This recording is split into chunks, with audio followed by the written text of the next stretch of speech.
നമ്മുടെ ഈ ഹായ് ബിജോയ്, അതിനകത്ത് നമുക്കൊരു തെറ്റിദ്ധാരണയുണ്ട് ഈ അറബി ഭാഷയെ പറ്റി. അത് ഇസ്ലാം മതവുമായിട്ട് ബന്ധപ്പെട്ടാണ് നമ്മൾ ഈ അറബി ഭാഷയെ മനസ്സിലാക്കുന്നത്. സംസ്കൃതത്തിൽ എന്തെങ്കിലും കേട്ടാൽ അത് ഹിന്ദു മതവുമായിട്ട് നമ്മൾ ബന്ധപ്പെടുത്തും. സത്യത്തിൽ ഈ അറബി ഭാഷയുടെ സ്ക്രിപ്റ്റ് സുറിയാനി ഭാഷയുടെ സ്ക്രിപ്റ്റ് കടമെടുത്താണ് ഉണ്ടാകുന്നത്. സെമിറ്റിക് ലാംഗ്വേജ് ആണ്, വളരെ സിമിലാരിറ്റി ഉണ്ട്. സുറിയാനി സഭയുടെ പൗരാണിക ഗ്രന്ഥങ്ങളിൽ അധിക പങ്കും എഴുതപ്പെട്ടിട്ടുള്ളത് അറബി ഭാഷയിലാണ്. ഇന്നും അറബി ഭാഷയിലാണ് ആ ഗ്രന്ഥങ്ങൾ ലഭിക്കുന്നത്. ഇന്ത്യയിൽ ആദ്യം വന്ന പാത്രിയർക്കീസിന്റെ പേര് അബ്ദുള്ള എന്നാണ്. എത്ര പേർക്ക് അറിയാം എന്ന് എനിക്കറിയത്തില്ല. ഇപ്പോഴത്തെ അന്ത്യോക്യൻ പാത്രിയർക്കീസിന്റെ പേര് കരീം എന്നാണ്, കരീം പാത്രിയർക്കീസ്. അപ്പൊ നമ്മള് അത് മനസ്സിലാക്കുക, കാരണം അതുമായിട്ട് ബന്ധമില്ല. അതുപോലെ നമ്മള് ഈ സിറിയയിലുള്ള ക്രിസ്ത്യൻസിന്റെ സംഭാഷണമൊക്കെ നമ്മൾ ശ്രദ്ധിച്ചാൽ നമ്മൾ അവര് ഇൻഷാ അല്ലാഹ്, അൽഹംദുലില്ല എന്നൊക്കെ പറയുന്ന കേൾക്കാം. ഒക്കെ ദൈവത്തിന് സ്തുതി എന്നും ദൈവഹിതമായാലെന്നും ഒക്കെ അറബി ഭാഷയിൽ പറയുന്നതാണ്. അപ്പൊ അത് ആ ഇസ്ലാം എന്ന മതവുമായിട്ട് അതിന് ബന്ധമില്ല. അതൊരു സംസ്കാരവും ഭാഷയുമാണ്. അതുകൊണ്ട് സുറിയാനിയിൽ പാട്ട് കേൾക്കുമ്പോൾ ചിലപ്പോൾ അത് അറബി പാട്ട് പോലെ തോന്നും. അത് മതവുമായി ബന്ധമില്ല എന്ന് മനസ്സിലാക്കുക. അത് ഞാൻ ആ ചോദിച്ചുകൊണ്ട് പറഞ്ഞതാണ്. നമ്മൾ ഇന്ന് ചിന്തിക്കുന്നത് പ്രധാനമായും നമ്മുടെ പ്രേക്ഷകരിൽ 2 പേർ ഇന്നലെ ചോദിച്ച ചോദ്യങ്ങൾക്കുള്ള ഉത്തരമാണ്. ഇന്നലെ വളരെ കാര്യമായിട്ട് 2 പേര്, ഒരാള് UK-യിൽ നിന്നും മറ്റൊരാൾ ഇന്ത്യയിൽ നിന്നുമാണ് ചോദിച്ചത്. അവരുടെ വളരെ ജെന്യുവനായ സംശയമാണ്. 2 ചെറുപ്പക്കാരാണ് ചോദിച്ചത്.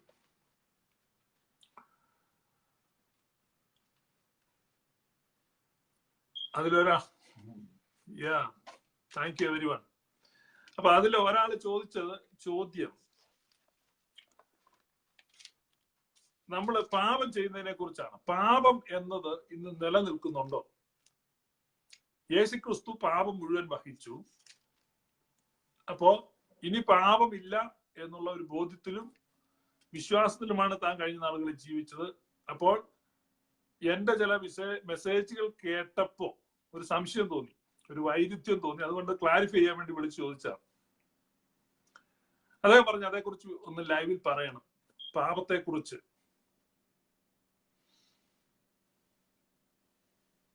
പാപത്തെക്കുറിച്ച് ഒന്ന് പറയണം.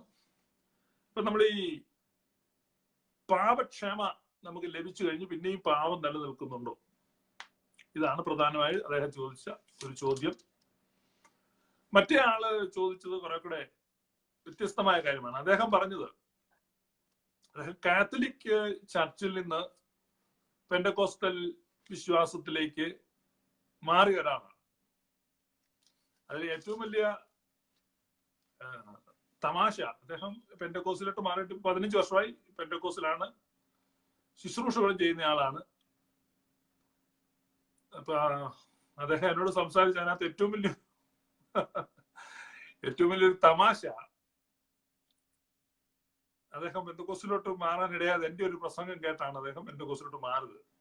കത്തോലിക്ക സഭയിൽ മര്യാദയ്ക്ക് നിന്ന ഒരാളായിരുന്നു. ഒരു മീറ്റിംഗിൽ യോഹന്നാന്റെ സുവിശേഷം 9 നിന്ന് ഞാൻ പ്രസംഗിക്കുന്നത് കേട്ടാണ് അദ്ദേഹം പെന്തക്കോസ്റ്റിലോട്ട് മാറി. എങ്ങനെയാണ്? അപ്പൊ അദ്ദേഹം എന്നെ വിളിച്ച് ചോദിക്കുകയാണ്.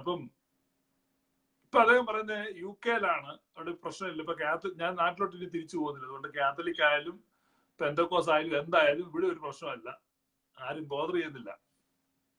അതുകൊണ്ട് എങ്ങനെ നിന്നാലും പ്രശ്നമില്ല. അതുകൊണ്ട് അതേക്കുറിച്ച് ചിന്തിക്കണ്ടല്ലോ എന്നുള്ളതായിരുന്നു. ഇങ്ങനെ 2 വിഷയങ്ങൾ നിങ്ങൾക്ക് മനസ്സിലായി കാണും എന്ന് ഞാൻ വിചാരിക്കുന്നു. ഒരാള് പാപത്തെക്കുറിച്ച് നമ്മൾ ബോധേഡാകണമോ? മറ്റേ ആളുടെ വിഷയം, നമ്മളിപ്പോ എവിടെ ആയാലും എന്താ, ആസ് ലോങ് ആസ് നമ്മളെ ആരും അറിയുന്നില്ല, അതുകൊണ്ട് നമ്മൾ എങ്ങനെയും ജീവിച്ചാൽ പോരെ എന്നുള്ളതാണ്. ഇതാണ് 2 ചോദ്യങ്ങൾ. ഈ 2 ചോദ്യങ്ങൾക്ക് ഞാൻ 2 പേരോട് സംസാരിക്കാൻ തുടങ്ങിയപ്പോ എന്റെ മനസ്സിൽ ഉയർന്നു വന്ന ഒരു തിരുവെഴുത്തിലെ ഒരു ഭാഗമാണ്. അതാണ് ഞാൻ 2 പേരോട് എക്സ്പ്ലെയിൻ ചെയ്തത്. 2 ചോദ്യങ്ങളായിരുന്നെങ്കിലും ഒരേ ഭാഗം എക്സ്പ്ലെയിൻ ചെയ്തത്. അതുകൊണ്ട് നമ്മൾ ആ ഒരു സ്ക്രിപ്ചർ പോർഷനിലൂടെ ഇന്ന് പോകാനാണ് ആഗ്രഹിക്കുന്നത്. നമുക്ക് വളരെ നമുക്ക് നല്ല എല്ലാ ക്രിസ്ത്യാനികൾക്കും വളരെ പരിചയമുള്ള ഒരു ടെക്സ്റ്റ് ആണ്. അതുകൊണ്ട് ചിലപ്പോൾ നിങ്ങൾക്ക് അതൊരു പക്ഷേ ബുദ്ധിമുട്ടായി തോന്നിയേക്കാം, ആവർത്തന വിരസമായിട്ടും. കാരണം ഒരു പുതിയ കാര്യങ്ങളൊന്നും അവിടെ നമ്മൾ വായിക്കുന്നില്ല. ഉൽപ്പത്തി പുസ്തകം 12 അധ്യായത്തിലാണ്. ഉൽപ്പത്തി പുസ്തകം 12 അധ്യായം അതിന്റെ 7ാമത്തെ വാക്യം, യഹോവ അബ്രാമിന് പ്രത്യക്ഷമായി. യഹോവ അബ്രാമിന് പ്രത്യക്ഷനായി, നിന്റെ സന്തതിക്ക് ഞാൻ ഈ ദേശം കൊടുക്കുമെന്ന് അരുളി ചെയ്തു. തനിക്ക് പ്രത്യക്ഷനായ യഹോവയ്ക്ക് അവൻ അവിടെ ഒരു യാഗപീഠം പണിതു. അവൻ അവിടെ നിന്ന് ബഥേലിന് കിഴക്കുള്ള മലയ്ക്ക് പുറപ്പെട്ടു. ബഥേൽ പടിഞ്ഞാറും ഹായ് കിഴക്കുമായി കൂടാരമടിച്ചു. അവിടെ അവൻ യഹോവയ്ക്ക് ഒരു യാഗപീഠം പണിത് യഹോവയുടെ നാമത്തിൽ ആരാധിച്ചു. അബ്രാം പിന്നെയും തെക്കോട്ട് യാത്ര ചെയ്തുകൊണ്ടേയിരുന്നു. അബ്രാമിന്റെ ജീവിതത്തിലെ ഒരു വലിയ സംഭവം അവിടെ പറയുകയാണ്. അവിടെ പറയുന്നത് അബ്രാം ഒരു യാഗപീഠം ഉണ്ടാക്കി, ഒരു യാഗപീഠം.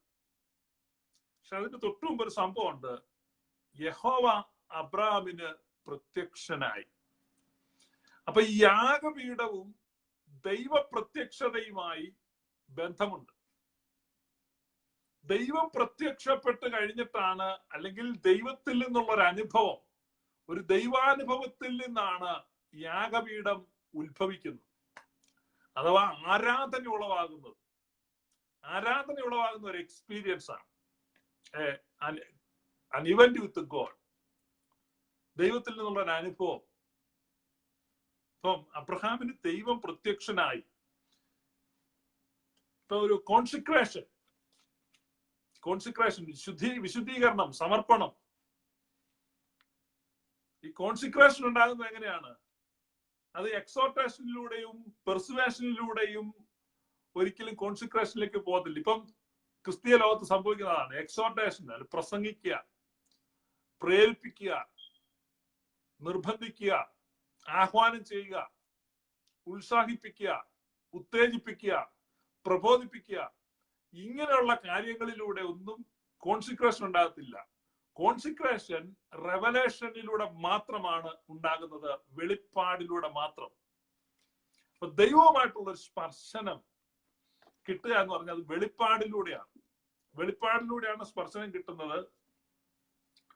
അപ്പോ ദൈവത്തിന്റെ ആ സ്പർശനത്തെ തുടർന്ന്, അബ്രഹാമിന് കിട്ടിയ ആ പ്രത്യക്ഷതയെ തുടർന്ന് അബ്രഹാം അവിടെ യാഗപീഠം പണിതു. യാഗപീഠം പണിതു. പിന്നെ നമ്മളവിടെ കാണുന്നത്, അവൻ ബഥേലിന് കിഴക്കുള്ള മലയ്ക്ക് പുറപ്പെട്ടു. ബഥേൽ പടിഞ്ഞാറും ഹായ് കിഴക്കുമായി കൂടാരമടിച്ചു. ഇവിടെ നമ്മൾ 2 കാര്യമാണ് കാണുന്നത്. ഒന്ന് കൂടാരം, മറ്റൊന്ന് യാഗപീഠം. അപ്പൊ കൂടാരത്തിന്റെ ജീവിതവുമുണ്ട്, യാഗപീഠത്തിന്റെ ജീവിതവുമുണ്ട്. അപ്പം A tent life and an alter life. അപ്പൊ ഒരു കൂടാര ജീവിതവും ഒരു യാഗപീഠ ജീവിതവും, ഇതാണ് നമ്മൾ കാണുന്നത്. 2ആണ്. അബ്രഹാമിനാകെ ഒരു കൂടാരവുമുണ്ട്, ഒരു യാഗപീഠവുമുണ്ട്. കൂടാരവും യാഗപീഠവുമായിട്ടാണ് അബ്രഹാം സഞ്ചരിക്കുന്നത്. നമ്മൾ അവിടുന്ന് ഇങ്ങനെ കാണുമ്പം അബ്രഹാം പോകുന്നിടത്തെല്ലാം യാഗപീഠം ഉണ്ടാക്കുന്നു. അബ്രഹാം ചെല്ലുന്ന സ്ഥലത്ത് ആരും അബ്രഹാമിനെ അറിയുന്നില്ല. അബ്രഹാമിന് ഇങ്ങനെ ദൈവം പ്രത്യക്ഷമായിട്ടുണ്ട് എന്നുള്ളത് അറിയത്തില്ല. അബ്രഹാമിന്റെ ദൈവം ആരാണെന്ന് അറിയത്തില്ല. അബ്രഹാം യാഗപീഠം ഉണ്ടാക്കിയില്ലെങ്കിലും അവിടെ ആരും ചോദിക്കാനില്ല. ഇപ്പൊ നമ്മളൊരു വിദേശ രാജ്യത്ത് പോയി താമസിക്കുമ്പോൾ നീ എന്താ പള്ളി പോകാത്ത എന്നാരും ചോദിക്കാനില്ല.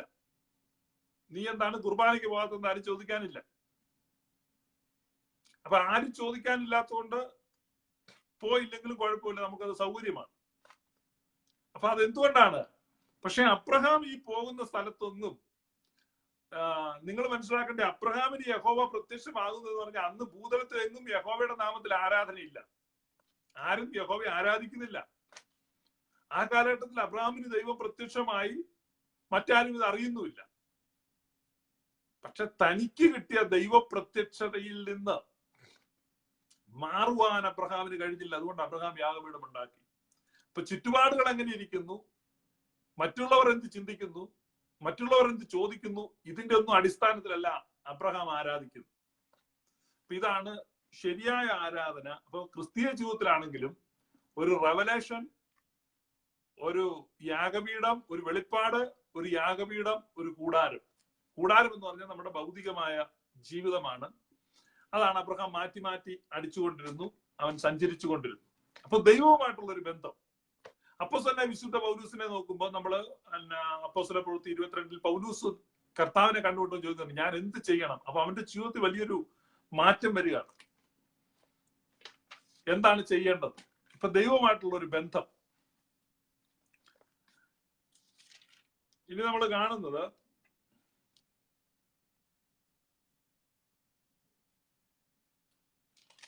ഈ അബ്രഹാം ഈ ആരാധനാ ജീവിതത്തിൽ നിന്ന് പിന്മാറിപ്പോവാണ്. ഇപ്പൊ തനിക്ക് കിട്ടിയതെല്ലാം ദൈവത്തിന് സമർപ്പിച്ചും ദൈവത്തെ ആരാധിച്ചും കൂടാര ജീവിതവും യാഗപീഠ ജീവിതവും നടത്തിയും കൊണ്ട് അബ്രഹാം പോവാണ്. അബ്രഹാമിന്റെ കൂടാരത്തിൽ അതെപ്പം വേണമെങ്കിലും ഇളക്കാവുന്ന ഒരു കൂടാരമായിരുന്നു.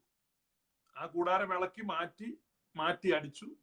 പക്ഷെ അവസാനം ഇപ്പോ അബ്രഹാം സാഹചര്യത്തിന്റെ സമ്മർദ്ദം നിമിത്തം, അതിന്റെ കാരണം എന്താണെന്ന് വെച്ചാൽ ദേശത്ത് ക്ഷാമം ഉണ്ടായി. ദേശത്ത് ക്ഷാമം കഠിനമായി തീർന്നത് കൊണ്ട് അബ്രഹാം മിസ്രയീമിലേക്ക് പോയി. അപ്പൊ ഈ ദൈവവുമായിട്ട് ബന്ധമുള്ള ദൈവത്തിന്റെ വെളിപ്പാട് പ്രത്യക്ഷത കിട്ടിയ അബ്രഹാം മിസ്രയീമിലേക്ക് പോകുന്നതിന് ദൈവത്തോട് അഭിപ്രായം ചോദിച്ചില്ല. നമ്മുടെ ജീവിതത്തിൽ പലപ്പോഴും തീരുമാനങ്ങൾ സ്വന്തം നിലയ്ക്കെടുക്കും. അബ്രഹാം സ്വന്തം നിലയ്ക്കെടുത്ത ഒരു തീരുമാനത്തിന്റെ അനന്തരഫലമാണ് ഇന്നും ലോകം അനുഭവിക്കുന്നത്. ഇന്നും ലോകത്തിലെ പ്രശ്നങ്ങൾ മുഴുവൻ ഈ ഒരൊറ്റ വ്യക്തിയുടെ റോങ് ചോയ്സ്, റോങ് ഡിസിഷൻ, അതിലാണ് നിൽക്കുന്നത്. നമ്മൾ എല്ലാ പ്രശ്നങ്ങളും നോക്കിക്കോ. ഇന്ന് ലോകം നേരിടുന്ന എല്ലാ പ്രശ്നങ്ങളും എന്ന് വേണേൽ പറയാം. അത് മുഴുവൻ വന്നു നിൽക്കുന്ന ഈ അബ്രഹാം എന്ന വ്യക്തി ഉൽപ്പത്തി പുസ്തകം 12-ാം അധ്യായത്തിൽ തെറ്റായ തീരുമാനം കൈക്കൊണ്ടതാണ്. അവിടെ ദൈവം പറഞ്ഞില്ല. നമുക്ക് ആ കഥകളെല്ലാം അറിയാം, ഞാൻ കഥകളിലേക്ക് പോകുന്നില്ല. അങ്ങനെ അബ്രഹാം അവിടെ നിന്ന് വന്ന് അബ്രഹാം ബഹുസമ്പന്നനായി തീർന്നു. എന്നാൽ അബ്രഹാമിന് ആരാധന നഷ്ടപ്പെട്ടു. അപ്പൊ 13-ാം അധ്യായം 3-ാമത്തെ വാക്യം നമ്മൾ വായിക്കണം. അവൻ തന്റെ യാത്രയിൽ തെക്ക് നിന്ന് ബഥേൽ വരെയും ബഥേലിനും ഹായിക്കും മധ്യേ തനിക്ക് ആദിയിൽ കൂടാരമുണ്ടായിരുന്നതും താൻ ആദിയിൽ ഉണ്ടാക്കിയ യാഗപീഠം ഇരുന്നതുമായ സ്ഥലം വരെയും ചെന്നു. അവിടെ അബ്രഹാം യഹോവയുടെ നാമത്തിൽ ആരാധിച്ചു. അപ്പം വളരെ വ്യക്തമായിട്ട് അവിടെ എഴുതിയിരിക്കുകയാണ്, ആദിയിൽ യാഗപീഠം ഉണ്ടായിരുന്ന ആ സ്ഥലത്തേക്ക് അബ്രഹാം പോയി അവിടെ യഹോവയുടെ നാമത്തിൽ ആരാധിച്ചു. ഇതിനോട് സമമായ ഒരു ആഹ്വാനം ഇപ്പൊ നിങ്ങൾ പല ആളുകളുടെ മനസ്സിൽ വന്നു കാണും. ഇതിനോട് വളരെ സമമായ ഒരു ആഹ്വാനം നമുക്ക് വെളിപ്പാട് പുസ്തകത്തിൽ നമുക്ക് കാണാൻ കഴിയും. വെളിപ്പാട് പുസ്തകത്തിൽ 2-ാം അധ്യായത്തിൽ 4-ാം വാക്യത്തിൽ, വെളിപ്പാട് 2:4, എങ്കിലും നിന്റെ ആദ്യ സ്നേഹം വിട്ടുകളഞ്ഞു എന്ന ഒരു കുറ്റം നിന്നെ കുറിച്ച് പറയുവാനുണ്ട്. നീ ഏതിൽ നിന്ന് വീണിരിക്കുന്നു എന്ന് ഓർത്ത് മാനസാന്തരപ്പെട്ട ആദ്യത്തെ പ്രവൃത്തി ചെയ്യുക. First love. ഇപ്പൊ നിനക്ക് സമ്പത്തുണ്ട്. അബ്രഹാം ബഹുസമ്പന്നനായി തീർന്നു. പക്ഷെ ബഹുസമ്പന്നനായി വിദേശയാത്ര നടത്തി, ഫോറിൻ വിസിറ്റ് ഒക്കെ നടത്തി, കറൻസി എക്സ്ചേഞ്ച് ഒക്കെ നടത്തി, ഇഷ്ടംപോലെ ക്യാഷാണ്. നിങ്ങൾ വായിച്ചു നോക്കണം, ഭയങ്കര രസമാണ്. ഉൽപ്പത്തി 13 എടുത്തിട്ട് വായിക്കണം. ഇങ്ങനെ അബ്രഹാമും ഭാര്യയും അവനുള്ളതൊക്കെയും അവനോടുകൂടെ ലോത്തും മിസ്രയീമിൽ നിന്ന് പുറപ്പെട്ടു. കന്നുകാലി, വെള്ളി, പൊന്ന് ഈ വകയിൽ അബ്രഹാം ബഹുസമ്പന്നനായിരുന്നു. എന്നാൽ അവൻ ആദിയിൽ താൻ യാഗപീഠം ഉണ്ടാക്കിയിരുന്ന സ്ഥലം വരെ ചെന്ന് യഹോവയുടെ നാമത്തിൽ അവിടെ ആരാധിച്ചു. ഇതേ കാര്യമാണ് വെളിപ്പാട് പുസ്തകത്തിൽ പറയുന്നത്. നിന്റെ ആദ്യ സ്നേഹം എവിടെയായിരുന്നു എന്ന് നീ കണ്ടെത്തിയിട്ട് നീ അവിടേക്ക് പോകണം. അപ്പൊ അതേ സ്നേഹത്തിൽ, അതേ എക്സ്പീരിയൻസിൽ, ഇപ്പം എല്ലാവരും ഒരേപോലെ എന്നും നിൽക്കും, അങ്ങനെ നിൽക്കണമെന്നും ഡിമാൻഡ് ഒന്നും ഇവിടെ നമ്മൾ കാണുന്നില്ല. കുറവുകളുണ്ടാകാം, ബലഹീനതകളുണ്ടാകാം. പക്ഷെ കർത്താവ് ഇപ്പോഴും സെക്കൻഡ് ചാൻസ് കൊടുക്കുന്ന ദൈവമാണ്. സെക്കൻഡ് ചാൻസ് എന്ന് ഞാൻ പറഞ്ഞ 2 ചാൻസ് എന്നല്ല, എത്ര തവണ വേണമെങ്കിലും. കാരണം പത്രോസിനെ കർത്താവ് വിളിക്കുന്ന വലിയൊരു അത്ഭുതകരമായ മീൻപിടുത്തം കൊടുത്തിട്ടാണ്. പടക് മുങ്ങുവാറാകുവോളം മീൻ കിട്ടി. ആ പടകിൽ തന്നെ അവൻ മുട്ടുകുത്തി, ഞാൻ പാപിയായ മനുഷ്യനാണെന്ന് പറഞ്ഞു. കർത്താവിന് മനുഷ്യരെ പിടിപ്പിക്കുന്ന ഒരാൾക്കും അന്ന് അവൻ പടകും വലയും ഒക്കെ ഉപേക്ഷിച്ച് യേശുവിന്റെ പിന്നാലെ പോയി.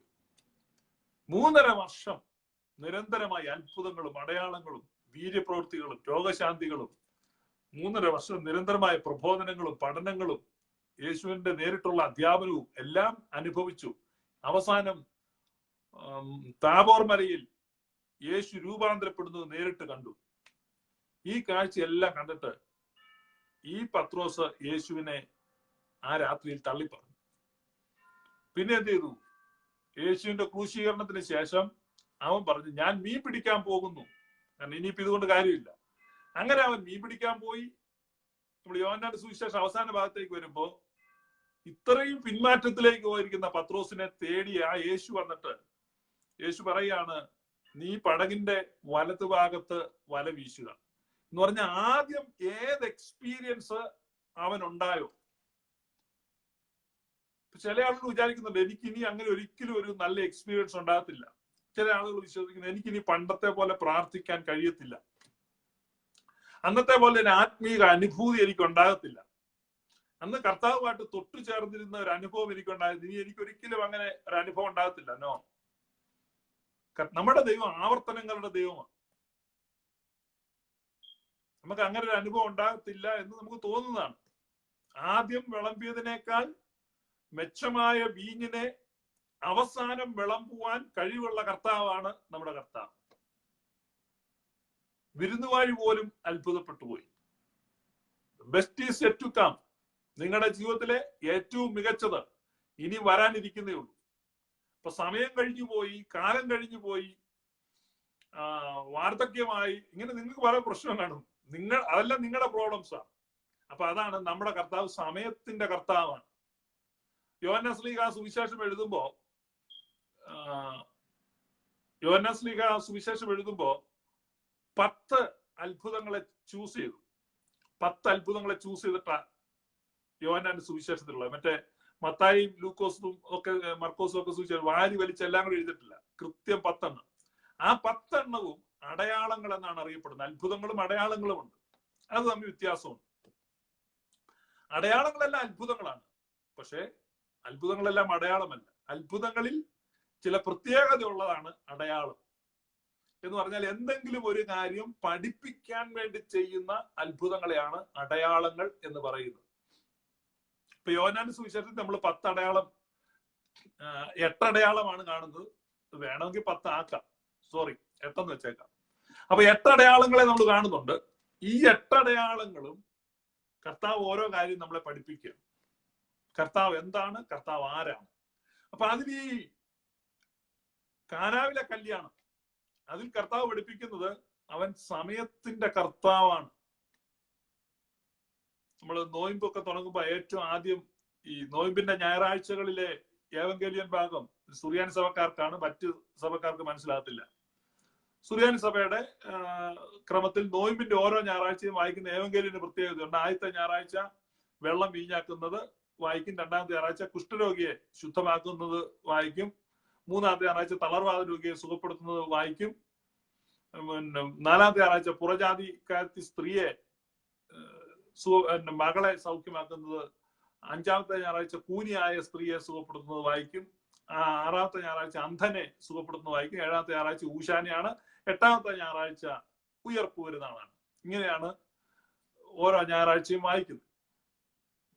അപ്പൊ നിങ്ങൾ ഓർത്ത് ഇതെല്ലാം കൂടെ എങ്ങനെയാണ് കാണാതെ പഠിച്ച് പറയുന്നത്? ഈ മനുഷ്യൻ എന്തോ ഒരു ഓർമ്മശക്തിയും കഴിവുമാണ്. ഇത് ഓർമ്മശക്തി ഒന്നുമില്ല, ഇത് സൺഡേ സ്കൂൾ പിള്ളേർക്ക് വരെ അറിയാവുന്നതാണ്. അത് എളുപ്പമാണ്. അതിങ്ങനെ ഒരു പാട്ട് ഓർത്താൽ മതി. വീഞ്ഞൊടു കുഷ്ഠം തളർവാദം പുറജാതി സ്ത്രീ കൂനിയതും അന്ധനുടൂശാനാക്കിം 50 നോൻപിൻ വാരങ്ങൾ. ഇങ്ങനെ അങ്ങനെ ഓർക്കുന്നു. ഇതുകൊണ്ട് ഇത് എന്തെങ്കിലും കാര്യമൊക്കെ ഓർക്കുന്നു. ഇങ്ങനത്തെ ഓരോ സൂത്രപ്പണി, അല്ലാതെ ആർക്കും ബുദ്ധി കൂടുതലുണ്ടായിട്ടൊന്നുമല്ല. നിങ്ങൾക്ക് ഓർക്കാം, ആ ഒരു പാട്ടൊക്കെ അങ്ങോട്ട് പഠിക്കുക. അപ്പൊ എന്തിനാണെന്ന് വെച്ചാൽ ഇത്രയും പ്രാധാന്യമുണ്ട്. ഈ വീഞ്ഞ് വെള്ളം വീഞ്ഞാക്കി എന്ന് പറയുമ്പോൾ അത് വെറുതെ വെള്ളം വീഞ്ഞാക്കില്ല. അവൻ സമയത്തിന്റെ കർത്താവാണ് എന്ന് പറഞ്ഞാൽ ബാക്കി ആർക്കും പ്രവർത്തിക്കാൻ സമയമില്ല. കർത്താവെ, നീ ഇവിടെ ഉണ്ടായിരുന്നെങ്കിൽ നീ ഇവിടെ ഉണ്ടായിരുന്നെങ്കിൽ എന്റെ സഹോദരൻ മരിക്കുകയില്ലായിരുന്നു. അഥവാ മരിച്ചാൽ തന്നെ ചെയ്യുന്നതിന് മുമ്പ് ഉയർപ്പിക്കാമായിരുന്നു. ഇപ്പോൾ യു ആർ ടു ലേറ്റ്. ഇപ്പൊ നമുക്കും കർത്താവിനോട് പറയാനുള്ള ഇതാണ്, you are too late. I am too old. എനിക്കിപ്പോ പ്രായമായി പോയി, കാലം കഴിഞ്ഞു പോയി. ഇനിയിപ്പോ എനിക്കൊരു നവവസന്തം എന്റെ ജീവിതത്തിൽ ഉണ്ടാകത്തില്ല. കാലം കഴിഞ്ഞു പോയി.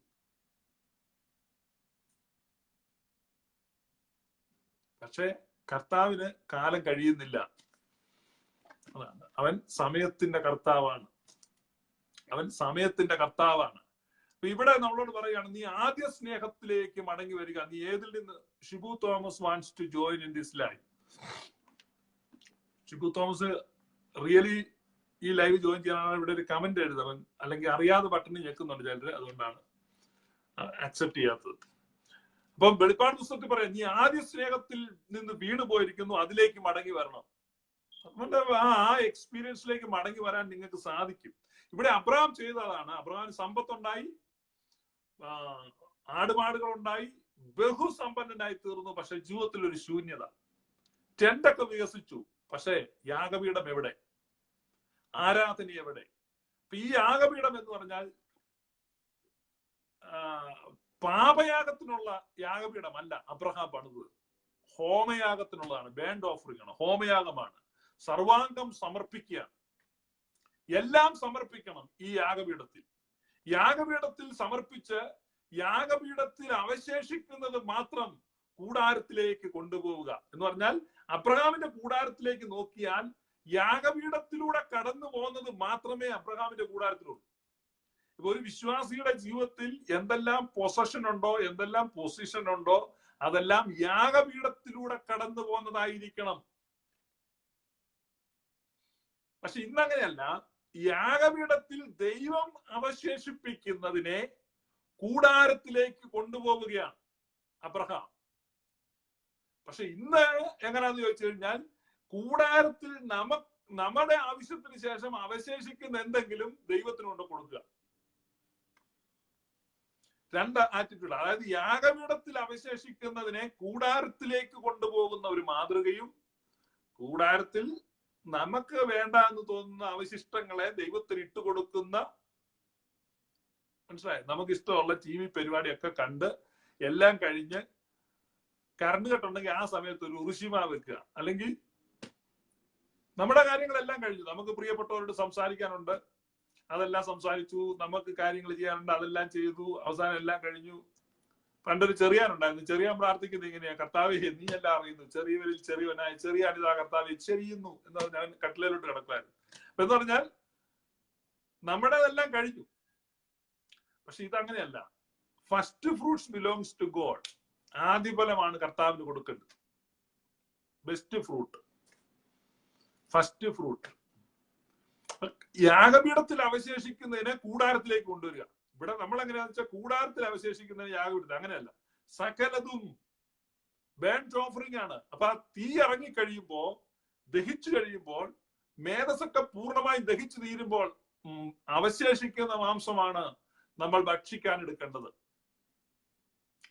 മേധസ് ദഹിച്ചു തീരാൻ ഏലിയുടെ മക്കൾക്ക് താല്പര്യമില്ലായിരുന്നു. മേധസ് ദഹിച്ചു തീരുന്നതിന് മുമ്പ് മുപ്പല്ലിക്ക് കുത്തിയെടുക്കും, ഫോർക്ക് വെച്ച് കുത്തിയെടുക്കും. അപ്പൊ അവരാണ് ഈ കൊല്ലപ്പെട്ടതായിട്ടൊക്കെ നമ്മൾ വായിക്കുന്നത്. ശാമുവേലിന്റെ പുസ്തകം വായിക്കുക. ഇപ്പൊ അവിടേക്ക് പോകുന്നില്ല. അപ്പൊ ഇവിടെ നമ്മൾ ഈ യാഗപീഠം എന്ന് പറഞ്ഞാൽ പൂർണ്ണ സമർപ്പണമാണ്. പൂർണ്ണമായി സമർപ്പിക്കുക, അത് തീയിലൂടെ കടന്നു പോവുക. ഇതൊരു ന്യൂ ടെസ്റ്റ്മെന്റ് കോൺസെപ്റ്റ് ആണോ എന്ന് ഇപ്പൊ എനിക്കൊരു മെസ്സേജ് അയക്കുന്നുണ്ട്.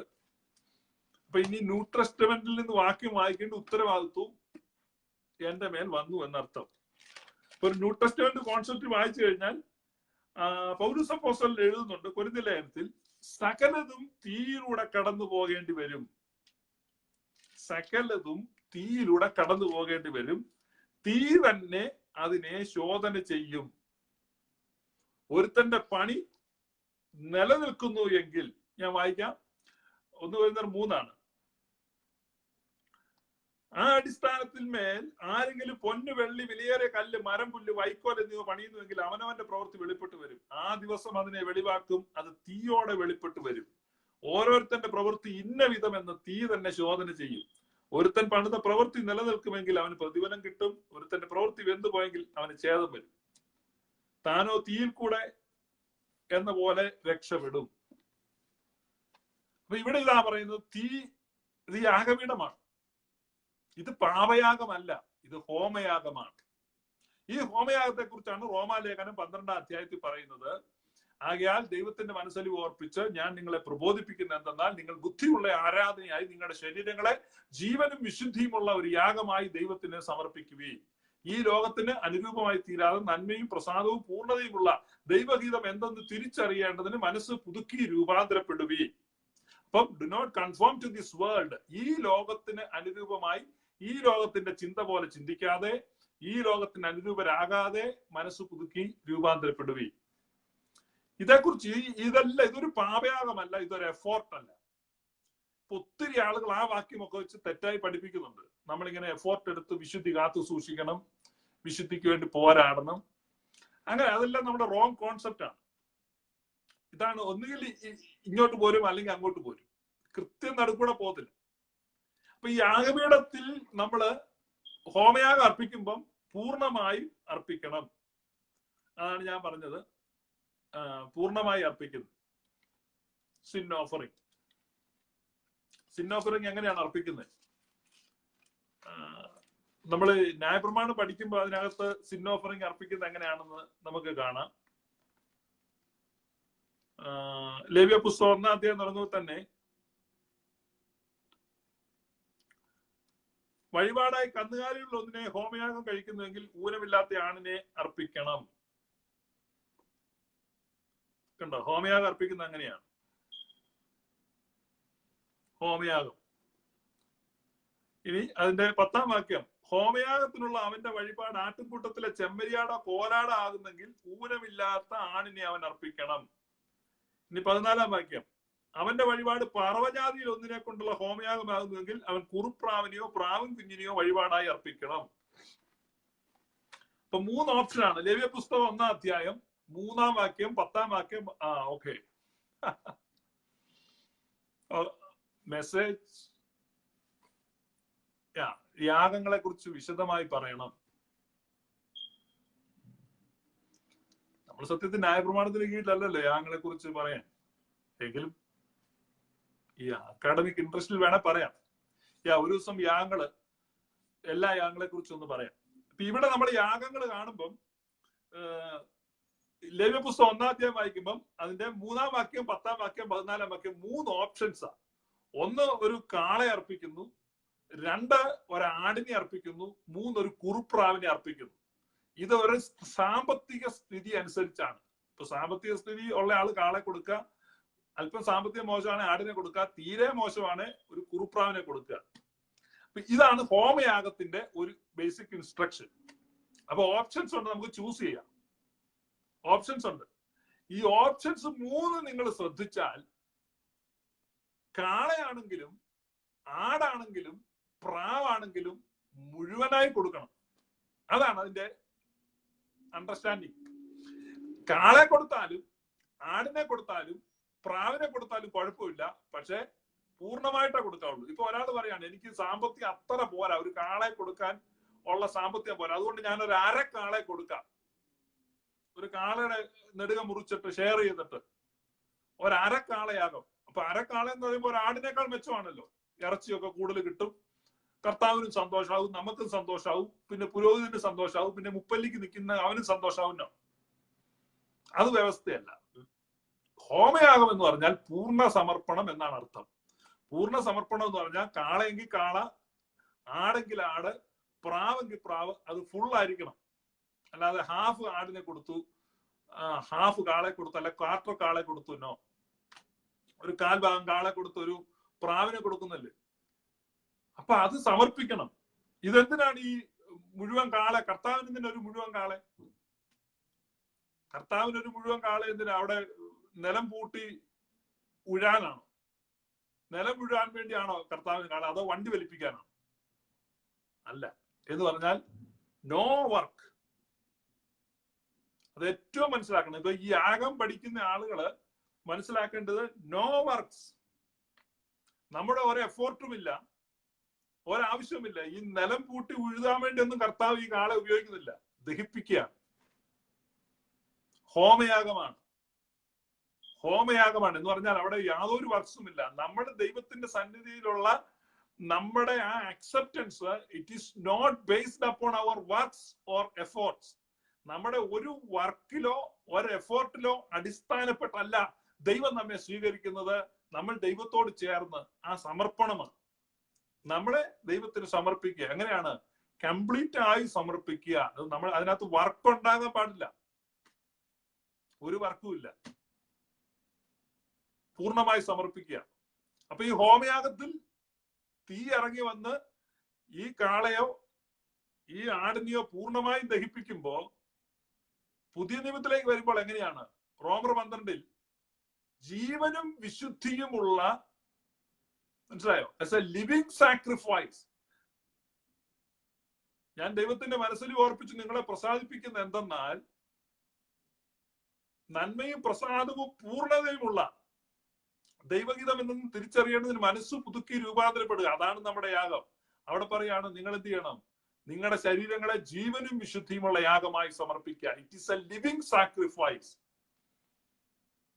അവിടെ കത്തി ജ്വലിച്ചും മരിച്ചു പോവല്ല, നമ്മൾ ജീവിക്കുകയാണ്. അപ്പൊ കർത്താവിന് വേണ്ടി അധ്വാനിക്കുന്നതല്ല ക്രിസ്ത്യൻ പ്രിൻസിപ്പിൾ, കർത്താവിന് വേണ്ടി ജീവിക്കുന്നതാണ്. ഒത്തിരി ആളുകളാണ് നമ്മൾ കർത്താവിന് വേണ്ടി എന്തെങ്കിലും ഒന്ന് ചെയ്യണം എന്നാണ്. നമ്മൾ കർത്താവിന് വേണ്ടി ചെയ്യാൻ തുടങ്ങുമ്പോഴേ നമ്മൾ കർത്താവിൽ നിന്ന് വേർപെട്ടു പോയി. അതുകൊണ്ട് കർത്താവിന് വേണ്ടി ചെയ്യുകയല്ല വേണ്ടത്, കർത്താവിന് വേണ്ടി ജീവിക്കുകയാണ്. കർത്താവിനോട് ചേർന്ന് ജീവിക്കുകയാണ് ആ എക്സ്പീരിയൻസിൽ. ഇപ്പൊ ഞാൻ ഈ വീണ്ടും പറയുകയാണ്, ഈ 2 സംഭവമുണ്ട്. യാഗപീഠവുമുണ്ട്, കൂടാരവുമുണ്ട്. അപ്പൊ ഈ കൂടാരം എന്ന് പറയുമ്പം അതിന് അടിസ്ഥാനമില്ല. എന്ന് പറഞ്ഞാൽ അത് വെറുതെ കുറ്റിയാൽ ഇങ്ങനെ അടിച്ചു വെക്കുക, അല്ലാതെ മണ്ണിങ്ങനെ ആഴക്കുഴിച്ച് അടിസ്ഥാനമിട്ട് അതിങ്ങനെ കെട്ടിപ്പൊക്കി പിന്നെ അനങ്ങാമലാത്ത അങ്ങനെ ഒരു സംഭവമല്ല. Dwelling place, just a dwelling place. എബ്രായലേഖനം പഠിക്കുമ്പോ അബ്രഹാം ഇസഹാക്കിനോടും യാക്കോബിനോടും കൂടെ കൂടാരങ്ങളിൽ പാർത്തുകൊണ്ട് ദൈവം ശില്പിയായി നിർമ്മിച്ചതും അടിസ്ഥാനങ്ങൾ ഉള്ളതുമായ നഗരത്തിന് വേണ്ടി കാത്തിരുന്നു. അപ്പം ഇവിടെ അബ്രഹാമിന്റെ കൂടാരത്തിന് എന്തില്ല? അടിസ്ഥാനമില്ല. എന്ന് പറഞ്ഞാൽ മണ്ണിലോട്ടങ്ങ് ആഴ്ന്നിറങ്ങിയിട്ടില്ല. അപ്പൊ നമ്മുടെ ഒക്കെ കൂടാരം എങ്ങനെ ഇരിക്കുന്നു? നമ്മൾ കണ്ടമാനം അങ്ങ് താഴ്ത്തി കുഴിച്ച് അങ്ങ് ഉറപ്പിച്ച് പണിതിരിക്കുകയാണോ? നമ്മൾ ചിന്തിക്കേണ്ടത് ഇതാണ് ക്രിസ്ത്യൻ പ്രിൻസിപ്പിൾ. കണ്ടമാനം താഴ്ന്നു പോയെങ്കിൽ കുഴപ്പമാണ്, യാഗപീഠം ശരിയാവത്തില്ല. അപ്പൊ യാഗപീഠം ശരിയാകണമെങ്കിൽ കൂടാരത്തിൽ നിൽക്കണം. കൂടാരത്തിൽ നിൽക്കുന്നവന്റെ യാഗപീഠമാണ് കറക്റ്റ്. കാരണം യാഗപീഠത്തിലൂടെ വന്നിരിക്കുന്ന, യാഗപീഠത്തിൽ കൂടെ പാസ് ചെയ്തിരിക്കുന്നത് മാത്രമേ ഈ കൂടാരത്തിൽ ഉണ്ടാകാൻ പാടുള്ളൂ. അതൊരു സോപ്പായാലും അതൊരു ചീപ്പായാലും അതൊരു എന്തായാലും ദൈവത്തിന്റെ യാഗപീഠത്തിലൂടെ കടന്നു പോന്നിരിക്കുന്നത് മാത്രമാണ് എന്റെ കൂടാരത്തിലുള്ളത്. മനസ്സിലായോ? അതുകൊണ്ടാണ് അബ്രഹാം, സോദോം രാജാവ് അബ്രഹാമിന് എതിരേറ്റു വന്നു. യുദ്ധം ജയിച്ചപ്പോ എന്ത് ചെയ്തു? സോദോം രാജാവ് വന്നിട്ട് അബ്രഹാമിന് കൊള്ളമുതലെല്ലാം കൊടുത്തു. കൊള്ളമുതല് നല്ല സമ്പത്താ. സോറി. അപ്പം അബ്രഹാം പറഞ്ഞു, എനിക്കൊന്നും വേണ്ട, ഞാൻ നിന്റെ കയ്യിൽ നിന്ന് ഒരു ചെരുപ്പിന്റെ വാറ് പോലും, എന്ന് പറഞ്ഞാൽ ഒരു ഷൂസിന്റെ ലേസ് പോലും ഞാൻ നിന്റെ കയ്യിൽ നിന്ന് മേടിക്കത്തില്ല. ഭയങ്കര യുദ്ധമായിരുന്നു. അബ്രഹാം ഒരുപാട് യുദ്ധം ചെയ്താണ് അവനെ ജയിപ്പിച്ചത്. ഉൽപ്പത്തി പുസ്തകം 14 നമ്മൾ കാണുന്നേ.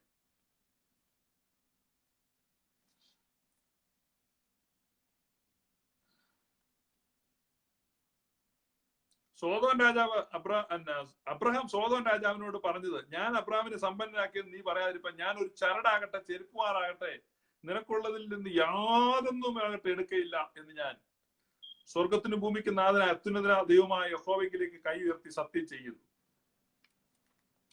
എന്ന് പറഞ്ഞ ദൈവത്തിന്റെ അപ്രൂവൽ ഇല്ലാത്ത ഒന്നും എന്റെ കൂടാരത്തിൽ കാണത്തില്ല.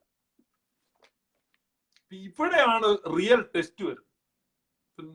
നമ്മൾ എത്ര പേർക്ക് അത് പറയാൻ പറ്റും? എന്റെ വീട്ടില് ദൈവത്തിന്റെ അപ്രൂവൽ ഇല്ലാത്ത ഒരു സമ്പത്തും ഇല്ല, ലെജിറ്റിമേറ്റ് ആയിട്ട്. ഈ യാഗപീഠത്തിൽ കൂടെ പാസ് ചെയ്യാത്ത ഒന്നും എന്റെ വീട്ടിലില്ല. നമ്മൾ യേശുവേ സ്തോത്രം, യേശുവേ നന്ദി, അതൊക്കെ നല്ല എളുപ്പമാണ്. പക്ഷെ യാഗപീഠത്തിലൂടെ പാസ് ചെയ്യുന്നത് മാത്രം മതി എന്റെ വീട്ടിൽ. എല്ലാം ഞാൻ ആദ്യം യാഗപീഠത്തിൽ സമർപ്പിക്കുന്നു. യാഗപീഠം പാസ് ചെയ്ത് കഴിയുമ്പോൾ എന്ത് അവശേഷിക്കുന്നു അതാണ് എന്റെ വീട്ടിലുള്ളത്, ദൈവത്തിന്റെ തീയ്. കാരണം അബ്രഹാമിനെ സംബന്ധിച്ച് സോദോം രാജാവ് സമ്പത്തുമായിട്ട് നിൽക്കുകയാണ്. ഈ സോദോം എന്ന് പറയുന്നത് ലോകത്തിന്റെ ഒരു നിഴലായിട്ടാണ് നിൽക്കുന്നത്. ലോകം ഓഫർ ചെയ്യാണ് നന്മകൾ, സമ്പത്തുകൾ, അനുഗ്രഹങ്ങൾ, ഓപ്പർച്യൂണിറ്റികൾ, ഇതെല്ലാമായിട്ട് സോദോം രാജാവ് നിൽക്കുകയാണ്. അബ്രഹാം പറയാണ് no no no no no no, reject ചെയ്യാണ്, എനിക്ക് വേണ്ട. സോദോം രാജാവ് പറയും നീ എടുക്ക്, കാരണം you are a great person, you help me a lot. Free ആയിട്ട് കൊടുക്കുക. അബ്രഹാം പറയാ വേണ്ട, എനിക്ക് വേണ്ട. എന്തുകൊണ്ടാണ് ഈ സോദോം രാജാവ് ഇത്രമാത്രം പ്രലോഭിപ്പിക്കുന്ന സമ്പത്ത് അബ്രഹാമിന് ഓഫർ ചെയ്യുമ്പോഴും അബ്രഹാം അത് സ്വീകരിക്കാത്തതെന്ന് ചോദിച്ചാൽ, തന്റെ മുമ്പിൽ നിൽക്കുന്ന സോദോം രാജാവിലോ അവൻ കൈനിച്ച് നീട്ടുന്ന സമ്പത്തിലോ വിശേഷ വസ്തുക്കളിലോ കൊള്ള വസ്തുക്കളിലോ ആഭരണങ്ങളിലോ ഒന്നും അബ്രഹാമിന്റെ കണ്ണടക്കുന്നില്ല. കാരണം അബ്രഹാം മറ്റൊരു രാജാവിനെ കാണുകയാണ്. ഈ തന്റെ മുമ്പിൽ നിൽക്കുന്ന സോദോം രാജാവിന്റെ പുറകിൽ മറ്റൊരു തേജോമയ രൂപത്തെ അബ്രഹാം കാണുന്നുണ്ട്. അവന്റെ കയ്യിൽ കൊള്ളമുതലില്ല, അവന്റെ കയ്യിൽ വിശേഷ വസ്തുക്കളില്ല, അവന്റെ കയ്യിൽ ലോകത്തിന്റെ പ്രലോഭനങ്ങളില്ല, അവന്റെ കയ്യിൽ സമ്പത്തില്ല. മറിച്ച് അവന്റെ കയ്യിൽ അപ്പവും വീഞ്ഞുമാണുള്ളത്. അപ്പവും വീഞ്ഞും കയ്യിൽ പിടിച്ചു നിൽക്കുന്ന ശാലേം രാജാവിനെ അബ്രഹാം കാണുകയാണ്. സോദോം രാജാവ് സമ്പത്ത് ഓഫർ ചെയ്യുമ്പോ ശാലേം രാജാവ് അപ്പുറത്ത് അപ്പവും വീഞ്ഞും കൈകളിൽ പിടിച്ചു നിൽക്കുമ്പോൾ അബ്രഹാം പറയുകയാണ്, ഞാൻ ഈ സോദോം രാജാവിന്റെ കയ്യിൽ നിന്ന് സമ്പത്ത് ഇങ്ങോട്ട് വാങ്ങുകയല്ല ഞാൻ ചെയ്യുന്നത്, ഞാൻ എനിക്കുള്ളതിന്റെ സകലതിന്റെയും ദശാംശം ഇതാ ഞാൻ ആ ശാലേം രാജാവിന്റെ കാലത്ത് വെക്കാൻ പോവാ. കാരണം അവൻ അപ്പവും വീഞ്ഞുമായി നിൽക്കും. അപ്പൊ അപ്പവും വീഞ്ഞുമായി നിൽക്കുന്ന ആ പുരോഹിതനിലാണ് ഇവന്റെ കണ്ണ് ഉടക്കിയത്. അവിടെയാണ് ഈ ട്രൂ വർഷിപ്പ് എന്ന് നമ്മൾ പറയുന്നത്. True worship. മൽക്കീസദേക്കിനെ കാണുക. മൽക്കീസദേക്കിന്റെ ക്രമപ്രകാരം എന്നേക്കും പുരോഹിതനായിരിക്കുന്ന യേശു കർത്താവ് ആകാശത്തിൽ കൂടെ കടന്നുപോയ ഒരു ശ്രേഷ്ഠ മഹാപുരോഹിതൻ നമുക്കുള്ളത് കൊണ്ട് നമ്മുടെ സ്വീകാരത്തെ നാം മുറുകെ പിടിച്ചുകൊള്ളുക.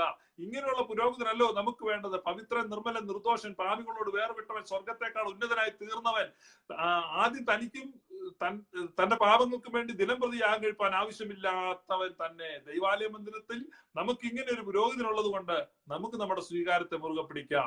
ആകയാൽ നമുക്ക് എന്താ അവൻ ഒരുക്കിയിരിക്കുന്നു? He has established a new way for us.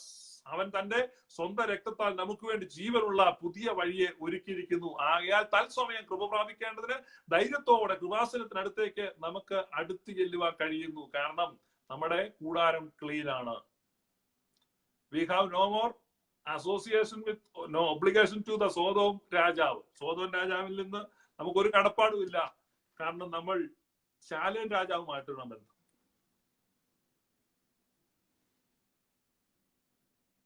തിരുവഴുത്തിൽ നമ്മൾ കാണുന്ന ആദ്യം വിശുദ്ധ കുർബാന സ്വീകരിച്ച ആള് അബ്രഹാമാണ്. ചില ആളുകൾ ഓർക്കുന്നത് പത്രോസ് ആയിരിക്കും. കാരണം യേശു കുർബാന സ്ഥാപിക്കുന്നത് മർക്കോസിന്റെ മാളികയിൽ വെച്ചാണ്. ആദ്യമായി വിശുദ്ധ കുർബാന കിട്ടുന്നത് അബ്രഹാമിന്. രണ്ടാമത് വിശുദ്ധ കുർബാന കിട്ടുന്നതായിട്ട് നമ്മൾ തിരുവെഴുത്ത് വായിക്കുന്ന കാര്യമാണ്. രണ്ടാമത് വിശുദ്ധ കുർബാന കിട്ടുന്നത് യെശയ്യാവിന്. യെശയ്യാവിന് ആ യാഗപീഠത്തിൽ നിന്ന് കൊടിലുകൊണ്ട് തീക്കനൽ എടുത്ത് അവന്റെ നാവിൽ കൊണ്ട് വെക്കുകയാണ്. അതിനെയാണ് സുറിയാനി പിതാക്കന്മാർ വിശുദ്ധ കുർബാനയുടെ നിഴലായിട്ടാണ് പറയുന്നത്. അതുകൊണ്ടാണ് കുർബാന മധ്യേ നമ്മളൊരു സാധാരണ ഒരു പാട്ട് പാടും, ശ്രാപ്പികളെ കണ്ടേശായ എന്ന് പറഞ്ഞുള്ള ഒരു പാട്ട് സാധാരണ പാടാറുണ്ട്. ആ പാട്ട് അതാണ്, ശ്രാപ്പികളെ യേശായ കണ്ടു. അത് കുർബാനയുടെ നിഴലാണ്. നമ്മൾ സാധാരണ കേൾക്കാറുള്ള ഒരു പാട്ടാണ്.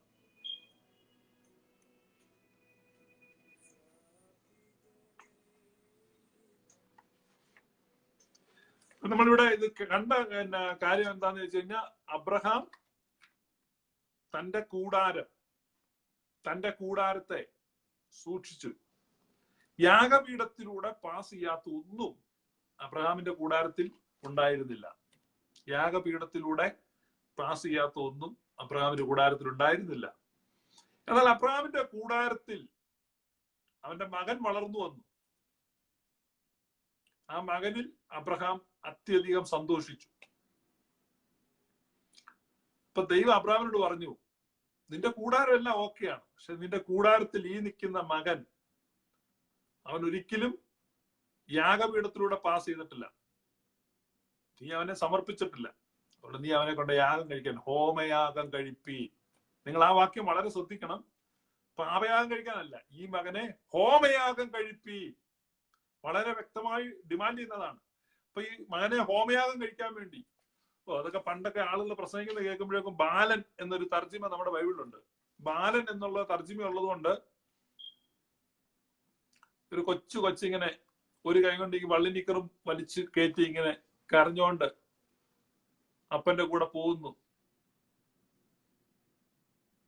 എന്നിട്ട് ഒന്നും അറിയാത്ത കൊച്ചിനെ കൈയും കാലും കെട്ടി, ഇങ്ങനെയൊക്കെ നമ്മൾ ചിന്തിക്കുന്നത് ഈ ബാലൻ എന്നുള്ള തർജിമയാണ്. പക്ഷെ സത്യത്തിൽ ഇസഹാക്കിനെ യാഗം കഴിക്കാൻ അബ്രഹാം കൊണ്ടുപോകുമ്പോൾ ഇസഹാക്കിന് 30 വയസ്സിലധികം പ്രായമുണ്ടായിരുന്നു. കൃത്യമായി പറഞ്ഞാൽ നമ്മുടെ കർത്താവായ യേശു മിശിഹായുടെ നിഴലായിട്ടാണ് ഇസഹാക്ക് മോറിയാമല കയറുന്നത്. അതുപോലെയാണ് കാൽവരി മലയിലേക്ക് യേശു കർത്താവ് കയറിപ്പോയത്. വിൽഫുള്ളി പോവാണ്. യാഗപീഠത്തിനുള്ള വിറക് കെട്ട് ഇസഹാക്കിന്റെ തോളിലായിരുന്നു. ഇസഹാക്ക് തോളിൽ എടുത്തുകൊണ്ടാണ് പോയത്. അതുപോലെ യേശു കർത്താവ് മരക്കുരിശുമായി യാഗപീഠവുമായി ആ മല കയറിപ്പോയത്. വിൽഫുള്ളിയാണ് ആ ഓഫറിങ് നടക്കുന്നത്. അല്ലാതെ ഇവനെ തെറ്റിദ്ധരിപ്പിച്ച് ബാലന്റെ കൈയും കാലും കെട്ടി എന്ന് പറഞ്ഞാൽ, ഇസ്ഹാക്ക് ഒരു കൈവീശുകാർ അടി കൊടുത്താൽ അബ്രഹാം താഴെ പോകും. അത്ര ആരോഗ്യമുള്ള ഒരു ഹോമയാഗത്തിനുള്ള മുഴുവൻ വിറകും ചുവന്നുകൊണ്ടാ പോകും. അത് വിൽഫുള്ളി പോയതാണ്. തെറ്റായത് നമ്മുടെ രവിചന്ദ്രന്റെ ഒക്കെ ഈ കഴിഞ്ഞ ദിവസം ബൈബിൾ വിമർശനം നടത്തിയപ്പോ രവിചന്ദ്രന്റെ പ്രസംഗത്തെ എന്നെ കളിയാക്കുന്നുണ്ട്. അങ്ങനെയല്ല, അത് നമ്മൾ മനസ്സിലാക്കേണ്ടത് വിൽഫുള്ളി ഉള്ള യാഗമായിരുന്നു. അവിടെ ആ ദൈവത്തിന്റെ പ്രൊവിഡൻസ് കാണുന്നുണ്ട്. ആ യാഗപീഠത്തിലൂടെ വരുമ്പോഴാണ് ഇസഹാക്ക് അനുഗ്രഹിക്കപ്പെടുന്നത്. കാരണം തലമുറ ദൈവത്തിന് അനുഗ്രഹിക്കാൻ വേണ്ടിയാണ്. അവന്റെ കൂടാരത്തിലുള്ളത് സകലതും യാഗപീഠത്തിലൂടെ പോകുന്നതായിരിക്കണം എന്ന് ദൈവത്തിന് നിർബന്ധം ഉണ്ടായിരുന്നു. അപ്പൊ യാഗപീഠവും കൂടാരവും അത്രമാത്രം അറ്റാച്ച് ചെയ്യപ്പെട്ടാണ്. ഈ പ്രിൻസിപ്പിളാണ് ക്രിസ്ത്യാനിറ്റിയിൽ ആദ്യം മുതൽ ഉണ്ടായിരുന്നത്. അപ്പൊ അതുകൊണ്ട് തന്നെയാണ് ഈ പള്ളിയും വീടുകളും ആയിട്ട് അതുപോലെ ബന്ധമുണ്ടായിരുന്നു. പള്ളിക്ക് ചുറ്റുമായിരുന്നു വീടുകൾ. നമ്മൾ മലങ്കരയിൽ നോക്കിക്കഴിഞ്ഞാലും പള്ളി എവിടെ വരുന്നോ പള്ളിക്ക് ചുറ്റുമായിട്ടാണ് നസ്രാണി സമൂഹം വീട് ഇങ്ങനെ ഉണ്ടാക്കിക്കൊണ്ടിരുന്നത്. കാരണം പള്ളി അത്രമാത്രം പ്രധാനപ്പെട്ടതായിരുന്നു. പള്ളിയുമായിട്ട് അറ്റാച്ച് ചെയ്യപ്പെട്ടായിരുന്നു അവരുടെ ജീവിതം. ലേറ്റർ അതൊക്കെ പോയി, പിന്നീട് പിൽക്കാലത്ത് അതെല്ലാം നഷ്ടപ്പെട്ടു. ഇന്നത്തെ കാര്യമല്ല ഞാൻ പറയുന്നത്. ഒറിജിനലി ആ ചർച്ച് ലൈഫും ഫാമിലി ലൈഫുമായിട്ട് കണക്റ്റഡ് ആണ്. അതൊരിക്കലും രണ്ടായിട്ട് കാണുന്നില്ല, സെപ്പറേറ്റഡ് ആയിട്ട് കാണുന്നില്ല, ഒരുമിച്ച് കാണുന്നു. അതാണ് ക്രിസ്ത്യൻ പ്രിൻസിപ്പിള്. ദൈവത്തോടുള്ള ഡീലിങ്സിൽ ഈ ഓൾട്ടർ അല്ലെങ്കിൽ ഈ ചർച്ച് ബിൽഡിങ്ങും കമ്മ്യൂണിറ്റിയോടുള്ള സമൂഹത്തോടുള്ള ഡീലിംഗിൽ ഈ കൂടാരവും, രണ്ട് ഡീലിംഗ് ആണ് മനുഷ്യർക്കുള്ളത്. ദൈവത്തെ ആരാധിക്കുക, സമൂഹത്തെ സേവിക്കുക. ഇതാണ് ക്രൂശ് എന്ന് പറയുന്നത്. ഇതാണ് ക്രിസ്തീയ ജീവിതം. ദൈവത്തെ ആരാധിക്കുക, സമൂഹത്തെ സേവിക്കുക. ഇത് രണ്ടും ഒരുമിച്ച് കൊണ്ടുപോവുക. അപ്പൊ ഇതേക്കുറിച്ച് നമ്മുടെ ജോൺ ലോറൻസ് ഈ കഴിഞ്ഞ ദിവസങ്ങളിലൊക്കെ ക്ലാസ് എടുത്തായിരുന്നു. ചർച്ചിന്റെ പർപ്പസിനെ കുറിച്ച് വളരെ കൃത്യമാണ്. ദൈവരാജ്യം എന്താണ്, സഭ എന്താണ്. നമ്മൾ ഈ കമ്മ്യൂണിറ്റിയെ സേവിക്കുക എന്നുള്ളതാണ് കർത്താവ് നമ്മെ കുറിച്ച് ആഗ്രഹിക്കുന്നത്. അതുകൊണ്ടാണ് നിങ്ങൾ ലോകത്തിന്റെ വെളിച്ചമാകുന്നു, നിങ്ങൾ ഭൂമിയുടെ ഉപ്പാകുന്നു. അതാണ് നമ്മുടെ പർപ്പസ് ഓഫ് ടെന്റ് ആണ്.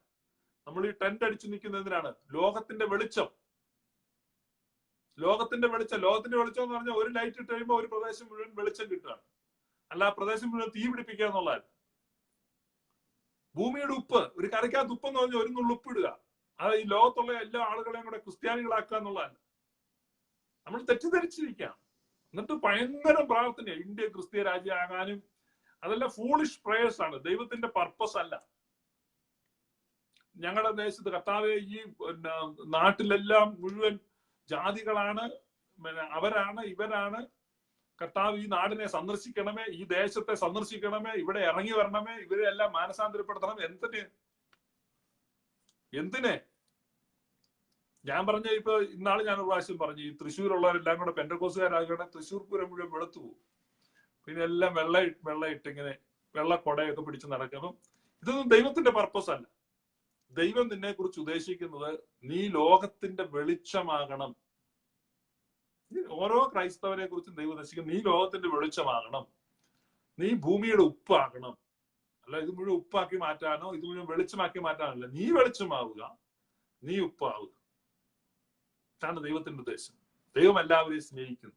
അപ്പൊ നമ്മൾ ആ റിക്രൂട്ട്മെന്റിൽപ്പെട്ട്, അല്ലെങ്കിൽ ആ ദൈവവുമായിട്ടുള്ള ആ ഒരു ബന്ധത്തിൽപ്പെട്ട്, ആ സ്നേഹബന്ധത്തിൽപ്പെട്ട് വശീകരിക്കപ്പെട്ട് അതിനകത്താകുന്ന അത് വേറൊരു തികച്ചും വ്യത്യസ്തമായ അനുഭവമാണ്. അല്ലാത്തവർ ഇത് ഇമിറ്റേറ്റ് ചെയ്തിട്ട് യാതൊരു അർത്ഥവുമില്ല. ഈ കൂടാരവും യാഗപീഠവും ഇങ്ങനെ രണ്ട് സംഭവമുണ്ട്. യാഗപീഠത്തിലൂടെ ഈ കൂടാരത്തിലേക്ക് വരിക, കൂടാരത്തിൽ നിന്ന് യാഗപീഠത്തിലേക്ക് പോവുക. ഇതാണ് ശരിയായ ക്രിസ്തീയ ജീവിതം. ഒരു ബാലൻസ്ഡ് ലൈഫാണ്. ഈ ബാലൻസ്ഡ് ലൈഫിൽ ഇത് രണ്ടുമുണ്ട്. ഇത് ഞാൻ പറഞ്ഞ ഈ രണ്ടുപേരുടെയും പ്രശ്നങ്ങൾക്ക് അബ്രഹാമിന്റെ ലൈഫ് ഉത്തരമാകുമെന്നാണ് ഞാൻ വിശ്വസിക്കുന്നത്. ആദ്യത്തെ ആള് ചോദിച്ചത് പാപം ഇന്ന് നിലനിൽക്കുന്നുണ്ടോ എന്നുള്ളതാണ്. അപ്പം ഞാനത് പറഞ്ഞത്, കർത്താവ് ആദാം നിമിത്തമുള്ള വീഴ്ചയ്ക്ക് പരിഹാരം വരുത്തി കഴിഞ്ഞു. ആദാം നിമിത്തമുള്ള വീഴ്ചയ്ക്ക് തികച്ചും പരിഹാരം വരുത്തി കഴിഞ്ഞു. പിന്നെയുള്ളത് നമ്മുടെ പ്രവൃത്തികൾ, അനുദിനമുള്ള പ്രവൃത്തികളാണ്. അതിൽ വരുന്ന കുറവുകൾ അത് നമ്മൾ പരിഹരിച്ച് പോകണം. അതിന് വിശുദ്ധീകരണമുണ്ട്. ആ വിശുദ്ധീകരണമാണ് യാഗപീഠത്തിൽ സംഭവിക്കുന്നത്. അത് ഹോമയാഗമാണ്. യാഗപീഠത്തിൽ തീ ഇറങ്ങി വന്ന് പരിശോധിക്കപ്പെടുകയാണ് തീയിലൂടെ. അതാണ് കാത്താർസിസ് എന്ന് ഞാൻ പല പ്രാവശ്യം പറഞ്ഞാണ്. കാത്താർസിസ് എന്ന് പറഞ്ഞാൽ ശുദ്ധീകരണമാണ്. കാത്താർസിസിലൂടെ അല്ലാതെ ആർക്കും ദൈവത്തെ കാണാൻ കഴിയുകയില്ല. അതിനകത്ത് ഇനിയിപ്പോ ആരെന്ത് ഉപദേശം കൊണ്ടുവന്നാലും ശുദ്ധീകരണം കൂടാതെ ആരും കർത്താവിനെ കാണുന്നില്ല. ശുദ്ധീകരണം കൂടാതെ ആരും കർത്താവിനെ കാണുകയില്ല. വളരെ വ്യക്തമാണ്. ഹൃദയശുദ്ധിയുള്ളവർ ഭാഗ്യവാന്മാർ, അവർ ദൈവത്തെ കാണും. ഹൃദയശുദ്ധിയുള്ളവർ ഭാഗ്യവാന്മാർ, അവർ ദൈവത്തെ കാണും. കണ്ട എത്ര കൃത്യമാണ്. ഇനി അടുത്ത വാക്യം വേണേ, തെസ്സലോനിക്ക ലേഖനത്തിൽ, ദൈവത്തിന്റെ ഇഷ്ടമോ നിങ്ങളുടെ ശുദ്ധീകരണം തന്നെ. നമ്മൾ ആ ശുദ്ധീകരണത്തിലൂടെയാണ് കർത്താവിനെ കാണുന്നത്. ഇത് രക്ഷയുമായിട്ട്, ഞാൻ പറഞ്ഞല്ലോ, സാൽവേഷനുമായിട്ട് യാതൊരു ബന്ധവുമില്ല. ഇതിനകത്തും പിന്നെ ആളുകൾ ചോദിക്കുന്നത്, ഇന്നലെ ചോദിച്ച മറ്റൊരു ചോദ്യമാണ്, ഈ ലോകത്ത് ഓർത്തഡോക്സുകാർ മാത്രമേ ഉള്ളൂ, മലങ്കര ഓർത്തഡോക്സ്, അല്ലെങ്കിൽ ഇത് കുറച്ച് ക്രിസ്ത്യാനികളുടെ കാര്യമല്ലേ ഓർത്തഡോക്സിന്റെ കാര്യം പറയും. ലോകത്ത് എത്രയോ രാജ്യങ്ങളുണ്ട്, എത്രയോ ക്രിസ്ത്യാനികളുണ്ട്, എത്രയോ പല പല ആളുകളുണ്ട്. എന്തിനാണ് ഇത് മാത്രം പറഞ്ഞുകൊണ്ടിരിക്കുന്നത്? അപ്പൊ അതിനുള്ള ഒരു മറുപടി കൂടെ ഞാൻ പറയാം. ഇത് വളരെയധികം നിങ്ങൾ തെറ്റിദ്ധരിച്ചിരിക്കുകയാണ്. വളരെയധികം. ലോകത്തുള്ള എല്ലാ ക്രിസ്തീയ വിഭാഗങ്ങളും, അല്ലെങ്കിൽ ലോകത്ത് ആർക്ക് വേണമെങ്കിലും കർത്താവിനെ ആരാധിക്കാം, കർത്താവിനെ സ്നേഹിക്കാം, ക്രിസ്ത്യാനിയായി മാറാം. No problem. ആരെങ്കിലും എതിര് പറഞ്ഞു, ഒരു പ്രശ്നവും. ഇപ്പൊ ഒരാൾ ബൈബിള് വായിക്കുന്നു, യേശുവിനെ കുറിച്ചുള്ള സുവിശേഷം വായിക്കുന്നു, അയാൾ ഫാസിനേറ്റഡ് ആകുന്നു, അല്ലെങ്കിൽ അയാൾ ഇഷ്ടപ്പെടുന്നു, പക്ഷെ കൊള്ളാം, അപ്പൊ അയാളെ യേശുവിനെ ആരാധിക്കുന്നു. ആർക്കും എതിരില്ല, കാരണം കർത്താവ് തന്നെ പറഞ്ഞു ആരെയും വിലക്കരുത്. ഇതാരും വിലക്കിയിട്ടില്ല. ഞാനിവിടെ പറഞ്ഞത് കർത്താവായ ഈശോ മിശിഹ സ്ഥാപിച്ച സഭയും അതിനുശേഷം ആ ചർച്ചിന്റെ ഡെവലപ്മെന്റും അത് മുന്നോട്ട് പോകുന്നതും അത് എങ്ങനെ പോകുന്നതെന്നും അത് ഉപദേശത്തെ എങ്ങനെ കണ്ടെന്നും ആ ഉപദേശത്തെ സൂക്ഷിക്കാൻ ആ സഭ എങ്ങനെ ശ്രമിച്ചെന്നും ആ സഭ അതിന് നേരിട്ട വെല്ലുവിളി എന്തായിരുന്നെന്നും അവർ പ്രഖ്യാപിച്ചതും അവർ കാത്തു സൂക്ഷിച്ചതും അവർ തലമുറകൾക്ക് കൈമാറിയതുമായ സത്യവിശ്വാസം എന്തായിരുന്നു എന്നുമാണ് പറയുന്നത്. A true stream from the very early church. അതിനെയാണ് ഈ ഓർത്തഡോക്സി എന്ന് പറയുന്നത്. സത്യവിശ്വാസത്തിന്റെ ഒരു സ്ട്രീം. അത് പറയുന്നതേ ഉള്ളൂ. അല്ലാതെ മറ്റൊരു തരത്തിൽ വിശ്വസിക്കുന്നത് കൊണ്ടോ മറ്റൊരു തരത്തിൽ പ്രാർത്ഥിക്കുന്നത് കൊണ്ടോ അല്ലെങ്കിൽ മറ്റൊരു സ്റ്റൈൽ ഓഫ് വർഷിപ്പ് അതിലൊന്നും കുഴപ്പമൊന്നുമില്ല. ആർക്ക് വേണമെങ്കിലും എങ്ങനെ വേണമെങ്കിലും ആരാധിക്കും. അപ്പൊ അതൊന്നും അങ്ങനെയൊന്നും ആരാധിക്കാൻ പാടില്ല എന്നൊന്നും പ്രശ്നമില്ല. ഇപ്പൊ ഒരാൾ ഇപ്പൊ യേശു മാത്രം മതി, യേശു മാത്രം മതി എന്ന് പാടുകയാണെങ്കിൽ മതി, അവർക്ക് യേശു മാത്രം മതി. പക്ഷെ ആ ഏർലി ചർച്ചിന്റെ അണ്ടർസ്റ്റാൻഡിങ്ങിൽ അപ്പോസ്തോലിക പഠിപ്പിക്കലുകളിൽ തുറന്ന് ഏർലി ചർച്ച് വന്ന് ആദിമസഭാപിതാക്കന്മാരും അവരുടെ കൗൺസിലുകളും കൂടി അവര് വിശ്വസിച്ചതും തീരുമാനിച്ചതും അവര് കണ്ടെത്തിയതുമായ ദൈവബോധ്യം, ദൈവം പിതാവും പുത്രനും പരിശുദ്ധാത്മാവും ആയ ത്രിയേക ദൈവം എന്നാണ്. അതുകൊണ്ട് പിതാവിനും പുത്രനും പരിശുദ്ധ റൂഹായിക്കും സ്തുതി, പിതാവിനും പുത്രനും പരിശുദ്ധ റൂഹായിക്കും സ്തുതി എന്ന വർഷിപ്പ്, ആ വർഷിപ്പാണ് ഏറ്റവും ഓതന്റിക് ആയിട്ട് അല്ലെങ്കിൽ ഓർത്തഡോക്സ് ആയിട്ടുള്ള വർഷിപ്പ്. അതാണ് ഞാൻ പറയുന്നത്. അല്ലാതെ മറ്റാളുകൾക്ക് അങ്ങനെ ആരാധിക്കാൻ പാടില്ല എന്ന് ചോദിച്ചാൽ ഒരു പ്രശ്നവുമില്ല. അപ്പൊ അതിനകത്ത് പരിഭവിക്കണ്ട. എന്റെ ബോധ്യം ഞാൻ മനസ്സിലാക്കിയത് ഇങ്ങനെയാണ്, ഇതാണ് ശരി എന്ന് അങ്ങ് കടുംപിടുത്തം പിടിക്കുകയല്ല. ഇപ്പൊ യേശുവേ സ്തോത്രം, യേശുവേ നന്ദി, യേശുവേ സ്തോത്രം, യേശുവേ നന്ദി. ഇപ്പം മുഹമ്മദ് ഈസ എന്ന ഒരു ബഹുമാന്യ സഹോദരനുണ്ട്. അദ്ദേഹം ഇസ്ലാം മതത്തിലേക്ക് മാറിപ്പോയ ഒരു പെന്റക്കോസ് വിശ്വാസിയാണ്. അപ്പൊ അദ്ദേഹം പറയാണ്, ഇന്നലെ അദ്ദേഹം എറണാകുളത്ത് ഒരു ബോർഡ് കണ്ടെന്ന്, ഓൺലി ജീസസ് ഈസ് ഗോഡ് എന്ന്, വലിയൊരു ബോർഡ്. അപ്പൊ അത് ഓരോരുത്തരുടെ സ്വാതന്ത്ര്യമാണ്. ഇപ്പൊ നിങ്ങളിൽ എത്ര പേര് ഓൺലി ജീസസ് ഈസ് ഗോഡ് എന്ന് ഒരാൾ വന്ന് പ്രസംഗിച്ചാൽ എത്ര പേര് ആമേൻ പറയും? ലൈവിൽ കേട്ടുകൊണ്ടിരിക്കുന്ന എത്ര പേരാ? നിങ്ങൾ മിക്ക ആളുകളും കൈപൊക്കി ആമേൻ പറയും. യേശു മാത്രം ദൈവം എന്ന് പറഞ്ഞാൽ അത് ക്രൈസ്തവ വിശ്വാസമാകുമോ എന്ന് ഇസ്ലാം മതവിശ്വാസിയായിരിക്കുന്ന മുഹമ്മദ് ഈസ ഒരു കമന്റ് ഇട്ടിരിക്കുക. അതാ വന്നിരിക്കുന്നു. ഈ ചോദ്യം എല്ലാ ക്രിസ്തീയ മേഖലകളിലും മാറ്റൊലി കൊള്ളട്ടെ. ഇതാണ് ഞാൻ കഴിഞ്ഞ നാളുകളിലെല്ലാം പറഞ്ഞുകൊണ്ടിരിക്കുന്നത്. യേശു മാത്രം മതി, യേശു മാത്രം മതി എന്ന് നിങ്ങൾ പാടുന്നു. മലങ്കരയിലെ ഒരു പ്രമുഖ പള്ളിയില് കഴിഞ്ഞ ആഴ്ചയില് അവിടുത്തെ വിശ്വാസികളെല്ലാം കൂടെ പള്ളിക്കകത്തിരുന്ന് തീ പോലെ ഇറങ്ങണമേ എന്ന് പാടുന്നു എന്ന് ഒരാളിനോട് പറഞ്ഞു. തീ പോലെ ഇറങ്ങണം. എന്താണ് അവിടെ തീ പോലെ ഇറങ്ങേണ്ടി വന്നെന്ന് എനിക്ക് മനസ്സിലാകുന്നില്ല. അപ്പൊ നമ്മൾ ആ ശരിയായ പഠിപ്പിക്കൽ, സത്യവിശ്വാസം ഉറപ്പിക്കുവാൻ വേണ്ടി സഭാപിതാക്കന്മാർ സഹിച്ച ത്യാഗങ്ങളും അവർ നേരിട്ട വെല്ലുവിളികളും അവർ കടന്നുപോയ പീഡനങ്ങളും അവരുടെ അനുഭവങ്ങളും ഇതൊക്കെയാണ് ഞാൻ എക്സ്പ്ലെയിൻ ചെയ്തുകൊണ്ടിരിക്കുന്നത്. ഇതാണ് ട്രൂ ഓർത്തഡോക്സി, അതായത് ട്രൂ ഫെയ്ത്ത്. അല്ലാതെ യേശു മാത്രം ദൈവം എന്ന് പറഞ്ഞാൽ അത് ട്രൂ ക്രിസ്ത്യൻ ഫെയ്ത്ത് ആണെന്ന് ഞാൻ വിശ്വസിക്കുന്നില്ല. ആ കാര്യം ഞാൻ പറയുന്നു. അതിനകത്ത് നിങ്ങൾ ഇടറിയിട്ട് കാര്യമില്ല. പെന്റക്കോസ്റ്റൽ വിശ്വാസം എന്ന് പറഞ്ഞു കഴിഞ്ഞാൽ അതാണ്, യേശു മാത്രമാണ് ദൈവം, യേശു മാത്രം ആരാധനയ്ക്ക് യോഗ്യൻ, യേശുവിനെ മാത്രം ആരാധിക്കും. അതിനനുസരിച്ചുള്ള പാട്ടുകളും പ്രാർത്ഥനകളും എല്ലാം ഉണ്ട്. പക്ഷെ ഞാൻ വിശ്വസിക്കുന്നത് ദൈവത്തെ ആരാധിക്കുമ്പോൾ പിതാവിനും പുത്രനും പരിശുദ്ധാത്മാവിനും സ്തുതി. Worship must go to the trinity. ആ ട്രിനിറ്റിയാണ് വർഷിപ്പ് ചെയ്യേണ്ടത് എന്നാണ് വിശ്വസിക്കുന്നത്. അതാണ് ഓർത്തഡോക്സി എന്നാണ് ഞാൻ വിശ്വസിക്കുന്നത്. അതാണ് പറയുന്നത്. അതുകൊണ്ട് ആ കാര്യത്തിൽ നിങ്ങൾ ഇടറരുത്. നിങ്ങൾക്ക് പരിശുദ്ധാത്മാവിനെ മാത്രം ആരാധിക്കാൻ, ദാറ്റ്സ് നിങ്ങളുടെ ഇഷ്ടം. പരിശുദ്ധാത്മാവിനെ മാത്രം ആരാധിക്കുന്ന ഗ്രൂപ്പ് ഉണ്ട്, അവർ പരിശുദ്ധാത്മാവിനെ മാത്രം ആരാധിക്കുക. കാരണം ദൈവം ആത്മാവാകും, അത് അവരുടെ വാദം. ദൈവം ആത്മാവാകും. ബാക്കിയൊക്കെ ഓരോ അപ്പിയറൻസ് ആണ്, നിങ്ങൾക്ക് തോന്നുന്നതാണ്. ആക്ച്വലി ഇൻ എസൻസ് ദൈവം ആത്മാവാണ്. God is spirit. മനസ്സിലായോ? വേറൊന്നും അല്ല. നിങ്ങൾ ഈ പറയുന്ന പോലെ ദൈവം പിതാവും പുത്രനും അങ്ങനെയൊന്നും അല്ല. ദൈവം ആത്മാവാകും. അതിന് ഞാൻ പറഞ്ഞല്ല, അങ്ങനെ അവരുടെ വാദം. അതുകൊണ്ട് ആത്മാവിനെ ആരാധിക്കുക. അത് കേരളത്തിൽ അത്ര വന്നിട്ടില്ലെന്ന് തോന്നുന്നു. അപ്പൊ പരിശുദ്ധാത്മാവിനെ ആരാധിക്കുക, അത് വന്നോളൂ, കുഴപ്പമില്ല, കാരണം ഇവരൊക്കെ ഉണ്ടല്ലോ. അപ്പൊ പരിശുദ്ധാത്മാവിനെ ആരാധിക്കുക. യേശുവിനെ ആരാധിക്കുന്നതാണ് കൂടുതൽ ശക്തം. പിന്നെ പിതാവിനെ ആരാധിക്കുന്നവരുണ്ട്, യഹോവ സാക്ഷിക്കാർ എന്ന് അങ്ങനെയൊക്കെയുള്ള ഗ്രൂപ്പ് പിതാവിനെ ആരാധിക്കുന്നവരുണ്ട്. ഉപദേശത്തിൽ നിലനിൽക്കുന്നവന് പിതാവും പുത്രനും, പിതാവും പുത്രനും പരിശുദ്ധാത്മാവും ഉള്ളതാണ് ശരിയായ ക്രിസ്തീയ വിശ്വാസം. ശരിയായതൊന്നും ഞാൻ പറയുന്നില്ല, വീണ്ടും ഞാൻ പറഞ്ഞല്ലോ, ഏറ്റവും പഴക്കമുള്ളതും പ്രാചീനമായതും എന്നാണ് പറയുന്നത്, ഏറ്റവും ആദ്യം മുതലുള്ള വിശ്വാസം. അതുകൊണ്ട് ഞാൻ മറ്റാരെയും നിരാകരിക്കുന്നില്ല, നിങ്ങളെ ആരെയും നിരുത്സാഹപ്പെടുത്തുന്നില്ല. നിങ്ങൾക്ക് നിങ്ങളുടെ രീതിയിൽ ആരാധിക്കാൻ ഞാൻ പറയുന്നത് കേട്ട് നിങ്ങൾ ഇടേണ്ട ആവശ്യമില്ല. അല്ലാതെ ഇതിനകത്ത് ഇത് മാത്രമേ ഉള്ളൂ, ഇങ്ങനെ മാത്രമേ ആരാധിക്കാവുള്ളൂ. ലോകത്ത് എത്രയോ മതങ്ങളുണ്ട്. പക്ഷെ നിങ്ങൾ ആരാധിക്കുമ്പോൾ ഒരു കാര്യം ഓർക്കണം, അത് കർത്താവായ യേശു ക്രിസ്തു സ്ഥാപിച്ച സഭയുമായിട്ടോ ആ സഭയുടെ വിശ്വാസവുമായിട്ടോ നിങ്ങൾക്ക് യാതൊരു ബന്ധവുമില്ല. അത് മനസ്സിലാക്കുക. കാരണം കർത്താവായ യേശു ക്രിസ്തു സ്ഥാപിച്ച സഭ, ആ സഭയ്ക്ക് കൈവപ്പും പിന്തുടർച്ചയുമുണ്ട്. ആ സഭ എന്ന് പറഞ്ഞാൽ അത് ഫെലോഷിപ്പിൽ നിൽക്കുന്നതാണ്. അവരൊരുമിച്ച് കൂടി കൗൺസിലുകൾ കൂടുകയും തീരുമാനങ്ങൾ എടുക്കുകയും വിശ്വാസ പ്രമാണങ്ങൾ ചമയ്ക്കുകയും ചെയ്തു. ആ ചർച്ച് ഫെലോഷിപ്പിൽ ഇല്ലാത്തവരൊന്നും കർത്താവിന്റെ സഭയിലുള്ളതല്ല. പിന്നെ ഫാസിനേറ്റഡ് ആയിട്ട് നമുക്ക് ആർക്ക് വേണമെങ്കിലും ഫാൻസ് അസോസിയേഷൻ ഉണ്ടാക്കാം, അത്ര മാത്രമേ ഉള്ളൂ. നമ്മൾ കൂടുമ്പോൾ ജീസസ് ഫാൻസ് അസോസിയേഷൻ ആണ് എന്ന് മനസ്സിലാക്കുക. ഫാൻസ് ക്ലബ്ബുകാര് ചെയ്യുന്ന രീതിയിൽ ചെയ്യുന്നു, അതാണ് അതിന്റെ സത്യം. അല്ലാതെ ഉപദേശവുമായിട്ട് സത്യസഭയുമായിട്ടും ബന്ധമില്ല.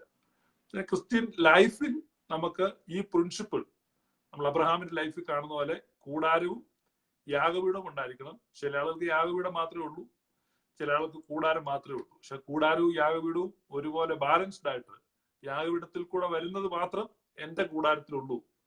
എന്റെ കൂടാരത്തിൽ എന്ന് പറഞ്ഞാൽ ദൈവത്തിന്റെ യാഗപീഠത്തിലൂടെ കടന്നു പോകുന്നതാണ് എന്റെ കൂടാരത്തിലുള്ള എല്ലാ പൊസഷൻസും. ഞാൻ ഇന്ന് കൈയാളിരിക്കുന്ന പൊസിഷൻസും, പൊസഷൻ മാത്രമല്ല പൊസിഷൻസും. അത് സ്ഥാനങ്ങളിലൊക്കെ ഇരിക്കുന്നവർ ചിന്തിക്കുക. എത്ര സാധുക്കളുടെ കണ്ണുനീര് വീഴ്ചും പലരുടെയും രക്തം വീഴ്ചും ഒക്കെ ആയിരിക്കും സ്ഥാനങ്ങൾ നേടിയിട്ടുള്ളത്. സ്ഥാനങ്ങളായാലും സമ്പത്തായാലും എല്ലാം യാഗപീഠത്തിലൂടെ പോകുന്നതായിരിക്കട്ടെ, യാഗപീഠത്തിലൂടെ ടെസ്റ്റ് ചെയ്യപ്പെട്ടതായിരിക്കട്ടെ. അപ്പൊ പിന്നെ ഒരു ഫർദർ ടെസ്റ്റിൽ ഒന്നും കത്തിപ്പോകാൻ കാണത്തില്ല. സകലതും പ്രതിഫലത്തിന് യോഗ്യതയുള്ളവരെ ചെയ്യും. എന്നാൽ യാഗപീഠത്തിൽ കൂടെ പോരാത്ത കാര്യങ്ങൾ നമ്മുടെ കയ്യിൽ ഇരിക്കുന്നെങ്കിൽ പൗലുസ്ലിയ പറഞ്ഞ യാഗപീഠത്തിലോട്ട് കയറുമ്പോൾ അത് മുഴുവൻ ചാമ്പലായി പോകും. ഒന്നും അവശേഷിക്കത്തില്ല, ഒന്നും അവശേഷിക്കത്തില്ല. യാഗപീഠത്തിൽ കൂടെ പോകുന്നത് മാത്രമാണ് എന്റെ വീട്ടിലുള്ളത്. അശുദ്ധമായതൊന്നും ഇതിനകത്തില്ല, അവിഹിതമായിട്ടുള്ളതൊന്നും ഇതിനകത്തില്ല, വഞ്ചനയായിട്ടുള്ളത് ഒന്നും ഇതിനകത്തില്ല. സകലതും ശുദ്ധമുള്ളതാണ്, സകലതും യാഗപീഠത്തിലൂടെ പോകുന്നതാണ്. ഈ ഒരു യാഗപീഠവുമായിട്ടുള്ള റീഡിസ്കവറി ഓഫ് അൾട്ടറാണ്. യാഗപീഠത്തെ തിരിച്ച് കണ്ടെത്തുകയാണ്. അബ്രഹാമിന് അങ്ങനെയാണ്. യാഗപീഠത്തെ തിരിച്ച് ആദ്യത്തെ യാഗപീഠം ഉണ്ടാക്കിയ സ്ഥലത്തേക്ക് പോകും. ആ യാഗപീഠത്തെ ഉണ്ടാക്കിയ സ്ഥലത്തേക്ക് പോകുന്ന ഒരു അനുഭവം ഓരോ വിശ്വാസികൾക്ക് ഉണ്ടാകാനാണ് സഭ ഈ നോയമ്പിനെ നിശ്ചയിച്ചിരിക്കുന്നത്. അതുകൊണ്ടാണ് നോയമ്പ് കാലത്ത് ഇങ്ങനെ പാടുന്നത്, കൊല്ലും മനുഷ്യനെയായുള്ള വെള്ളിയും പൊന്നും നേടേണ്ട. കണ്ടോ, കൊല്ലും വഞ്ചനയായുള്ള വെള്ളിയും പൊന്നും നേടണ്ട. സോദോൻ രാജാവ് ഓഫർ ചെയ്യുന്നതാണ്. സോദോൻ രാജാവ് ഓഫർ ചെയ്യുന്നത് പലതും കാണും.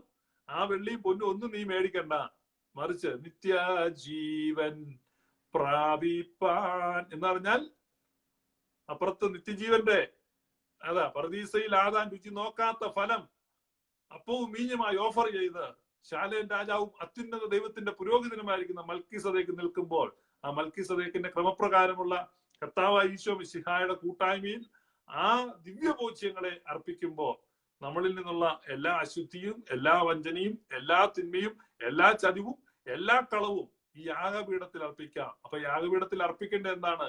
നമുക്കുള്ളതിനെയല്ല, നമ്മെ തന്നെയാണ്. ഇതാണ് കോൺസെപ്റ്റിന്റെ വ്യത്യാസം. ഇന്നെല്ലാവരും തങ്ങൾക്കുള്ളതിൽ നിന്ന് ഒരംശം ദൈവത്തിന് കൊടുത്തിട്ട് പ്രസാദം മേടിക്കാൻ പോവാ. അതാണ് ട്രേഡിംഗ് വിത്ത് ഗോഡ്. ദൈവത്തോട് കച്ചവടം ചെയ്യാണ്. അതാണ് ഇന്നത്തെ മാസ് ക്രിസ്ത്യാനിറ്റിയിൽ നമ്മൾ കേൾക്കുന്നത്. അതാണ് വെയ് രാജാ വെയ്. 1 വെച്ചാൽ 2, 2 വെച്ചാൽ 4, 4 വെച്ചാൽ 8, കാശ് വെച്ചാൽ കാശ് കിട്ടും, നോക്കി നിന്നാൽ നോട്ടം കിട്ടും, ആർക്കും വെക്കാം, എപ്പോഴും വെക്കാം, എവിടെ വെക്കാം. വെയ് രാജാ വെയ്, ആനമയിലൊട്ടകം. ഇതാണ് മനസ്സിലായോ? ആനമയിലൊട്ടകം കളിക്കുകയാണ്. അറിയത്തില്ലേ? വെക്കട വെയ് രാജാ വെയ്. അപ്പൊ വെയ് രാജാ വെയ് എന്നുള്ള ആ കിലിക്കുത്തൊക്കെ ഉണ്ട്. അതിന് കിലിക്കുത്തിന്റെ ഒരു ക്രിസ്ത്യൻ വേർഷനാണ്. നിങ്ങൾ കർത്താവിന് കൊടുക്കൂ, കർത്താവ് നിങ്ങൾക്ക് തരും. പക്ഷെ ഇവരോ ഭയങ്കര കൊള്ളയാണ്. കട്ടപ്പാരയായിട്ട് കൊള്ളയ്ക്ക് പോകുന്നതിലാണ് ആളുകൾ മിനിസ്ട്രിക്ക് ഇറങ്ങുക. കർത്താവിനെ സംബന്ധിച്ചതൊന്നുമില്ല. കർത്താവായിട്ട് ട്രേഡ് ചെയ്യുന്ന കർത്താവിന് അതിനകത്ത് ഇൻട്രസ്റ്റഡ് ആണ്. ഞാൻ പിന്നെയും പറഞ്ഞല്ലോ, ഈ കാള വേണം എന്ന് പറഞ്ഞാൽ അത് കർത്താവിന് പൂട്ടിവിടാനല്ല. കർത്താവ് ഫുള്ളായിട്ടാണ് ആവശ്യപ്പെടുന്നത്. എന്തിനെ കൊടുത്താലും പൂർണ്ണമായിട്ട് കൊടുക്കണം. നിനക്കുള്ളതിനെ കർത്താവിന് വേണ്ട. നിനക്കുള്ളതിനെ ചോദിക്കുന്ന ഒരു മിനിസ്ട്രി, നിനക്കുള്ളതിനെയാണ് ചോദിക്കുന്നതെങ്കിൽ അത് ട്രൂ മിനിസ്ട്രി അല്ല, നിന്നെയാണ് ചോദിക്കുന്നത്. പടക് നിറയെ മീൻ അങ്ങോട്ട് കിട്ടിക്കഴിഞ്ഞപ്പോ കർത്താവ് പറഞ്ഞു, എന്നാ വറക്കാൻ വേണ്ടി ഒരു 10 എണ്ണവും, കറി വെക്കാൻ വേണ്ടി ഒരു 10 എണ്ണവും, പിന്നെ ഉണക്കാൻ വേണ്ടി ഒരു 10 എണ്ണവും, ഒരു 30 മീനിഞ്ഞ് പൊതിഞ്ഞെടുത്തോളാം. നീ എന്നെ അനുഗമിക്കാനാ പറഞ്ഞു. ഇന്നത്തെ ഉപദേശിമാരാണ് പറയും, വറക്കാൻ ഒരു 10 എണ്ണം, കറി വെക്കാൻ ഒരു 10 എണ്ണം, പിന്നെ ഉണക്കാൻ ഒരു 10 എണ്ണം. അങ്ങനെ ആത്മശരീര മനസ്സുകളാ എന്നുടെ തിരുമുൽ കാഴ്ചകളെ താതസുതാശ്വാസപ്രദനേ അൻപോടു കൈക്കൊണ്ടിടണമേ. അവിടെ ട്രിനിറ്റിയാ പറയുന്നത്. ആത്മശരീര മനസ്സുകളാം എന്നുടെ തിരുമുൽ കാഴ്ചകളെ താതസുത ആശ്വാസപ്രദനെ. താതൻ, സുതൻ, ആശ്വാസപ്രദൻ. ട്രിനിറ്റിയാണ്, പിതാവ്, പുത്രൻ, പരിശുദ്ധൻ. ആത്മശരീര മനസ്സുകളാം എന്നുടെ തിരുമുൽ കാഴ്ചകളെ താതസുതാശ്വാസപ്രദനേ അൻപോടു കൈക്കൊണ്ടിടണമേ. എന്നെ തന്നെ സന്നിധിയിൽ കാഴ്ചയണപ്പാനും നാഥ, എന്നെ നിനക്കു സുഗന്ധമതായി അർപ്പിപ്പാനും കൃപ ചെയ്യുക. ഈ നമ്മളെ പൂർണ്ണമായിട്ട് കൊടുക്കുക. അതാണ് ഈ ഓൾട്ടർ ലൈഫ്, യാഗപീഠത്തിന്റെ ജീവിതം എന്ന് പറഞ്ഞത്. അല്ലാതെ കർത്താവ് നമുക്കുള്ളത് ഒന്നിനും ചോദിക്കുന്നില്ല. Is not at all interested. അപ്പൊ അതുകൊണ്ട് നിങ്ങൾക്കുള്ള എന്തെങ്കിലുമൊക്കെ കർത്താവിന് കൊടുത്തിട്ട് കർത്താവിനെ പ്രസാദിപ്പിക്കാം. So your seed. വേണ്ട കൊടുക്കും. അവിടെ എന്റെ മെയിൽ ഇരിക്കുന്നുണ്ട്, കെട്ടുകണക്കിനായിരിക്കുന്നത്. അമേരിക്കൻ എന്നാ കൊള്ളക്കാരുടെ ലെറ്ററുകളാണ്. അതിന്റെ കവർ ഇങ്ങനെ അയക്കും. $20, $10 ഇങ്ങനെ നമ്മൾ വെട്ടിയിട്ട് ഇങ്ങനെ അയച്ചു കൊടുക്കണം. സീഡ് അയച്ചു കൊടുക്കും. അമേരിക്കയുടെ സംസ്കാരമാണ്. എല്ലാവരും ലോട്ടറി എടുക്കുക. എല്ലാവരും വീക്കെൻഡ് ലോട്ടറി എടുക്കും. സ്ക്രാച്ച് ചെയ്യുന്ന ലോട്ടറി ഉണ്ട്, പലതരം ലോട്ടറി. എന്നിട്ട് നാളെ ഇങ്ങനെ ലോട്ടറി അടിക്കുന്നുള്ളൊരു ഭാവനയിൽ ആളുകൾ ജീവിക്കുന്നു. അതിന്റെ പാർട്ട് ആ ഒരു ലൈഫ് സ്റ്റൈലാണ്. ആ ലൈഫ് സ്റ്റൈലിന്റെ ഭാഗമാണ് ഇപ്പം എല്ലാ വെള്ളിയാഴ്ചയും ഇവിടെയുള്ള എല്ലാവരും കടയിൽ പോയി ഒരു കുപ്പി മേടിക്കും, കുറച്ച് ലോട്ടറി എടുക്കും. എന്നിട്ട് ഈ ലോട്ടറി എല്ലാം കൊണ്ട് വീട്ടിൽ വെച്ചിട്ട് ഈ കുപ്പി എല്ലാം കൂടെ കുടിച്ച് ഈ ലോട്ടറി നാളെ അടിക്കും, മില്യൺ കണക്കിന് ഡോളർ കിട്ടും എന്നുള്ള പ്രതീക്ഷ ഇങ്ങനെ ബോധമില്ലാതെ ഇങ്ങനെ കിടക്കുകയാണ്. അപ്പൊ അതിനോട് പാരലായിട്ടാണ് ഇവിടുത്തെ ക്രിസ്ത്യാനിറ്റി പോകുന്നത്. എന്ന് പറഞ്ഞു കഴിഞ്ഞാൽ നിങ്ങൾ ഇങ്ങനെ സീഡ് അയച്ചോ, കർത്താവ് നിങ്ങൾക്ക് കൊട്ടപ്പടി സ്വർഗത്തിന്റെ കവാടം തുറന്ന് നിന്റെ തലയിലോട്ട് ഇടും, ഹെൽമെറ്റ് ഒക്കെ വെച്ച് നടന്നോണം, അനുഗ്രഹം പട്ടപ്പടി വരുന്നു. അപ്പൊ എന്ത് ചെയ്യാണ്? ഈ ലോട്ടറി എടുക്കുന്ന കൂടെ കുറച്ച് പൈസ ആ ഉപദേശിക്ക് അയച്ചു, ഈ ഉപദേശിക്ക് അയച്ചു, മറ്റേ ഉപദേശിക്ക് അയച്ചു. ഇനിയിപ്പോ എതിരെയാ വരുന്നത് അറിയുന്നില്ലല്ലോ. എന്നിട്ട് ഇങ്ങനെ വിദ്യാബോധത്തിൽ ഇങ്ങനെ ഇപ്പം വരുമെന്ന് ഓർത്ത് ഈ വിശ്വാസികൾ എന്ന് പറഞ്ഞവരും നടക്കുക. യാതൊരു വ്യത്യാസവും ഇല്ല. അതാണ് ഈ ലോകത്തിന് അനുരൂപരായി തീരരുത്. ഈ ലോകത്തിന് അനുരൂപരായി തീരരുത്. ചീറ്റിംഗ് ആണ്. ആളുകളെ പ്രലോഭിപ്പിച്ച് കളിപ്പിക്കുക. അങ്ങനെയുള്ള പ്രലോഭിപ്പിച്ച് കളിപ്പിക്കുന്ന പരിപാടി നിർത്തണം, കളിപ്പിക്കപ്പെടുന്ന പരിപാടി നിർത്തണം. കർത്താവിന് ഇതൊന്നും ആവശ്യമില്ല. കർത്താവിന് ആവശ്യം ഹോമയാഗമാണ്. ഹോമയാഗം നിങ്ങൾ പലരും ആവശ്യപ്പെട്ടതുപോലെ നമുക്ക് യാഗങ്ങളെ പറ്റി ദൈവം അനുവദിച്ചാൽ അടുത്ത ദിവസങ്ങളിൽ പറയാം. ഇപ്പൊ അത് ചോദിച്ചുകൊണ്ട്, ഇപ്പൊ ഹോമയാഗം എന്ന് പറഞ്ഞാൽ പൂർണ്ണമായ സമർപ്പണമാണ്. അത് കാളയാണെങ്കിലും ആടാണെങ്കിലും പ്രാവാണെങ്കിലും പ്രശ്നമല്ല, പക്ഷെ ഫുൾ ആയിരിക്കണം. ഒരു കുറക് മാത്രമായിട്ട്, അല്ലെ ഒരു ഹാഫ് കാള, അല്ലെ ഒരു ഹാഫ് ആട്, ഇതൊന്നും അവിടെ സ്വീകരിക്കുന്നില്ല. പൂർണ്ണമായിട്ട് സമർപ്പിക്കണം. നിന്നെയാണ് സമർപ്പിക്കേണ്ടത്, നിനക്കുള്ളതിനെയല്ല. ഫുള്ളായിട്ട് നിന്നെ കർത്താവിന് ആവശ്യമാണ്.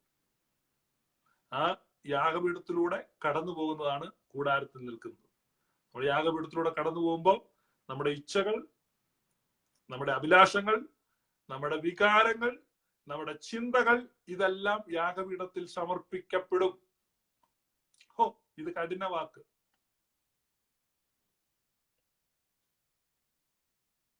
ഇത് കഠിന വാക്ക്.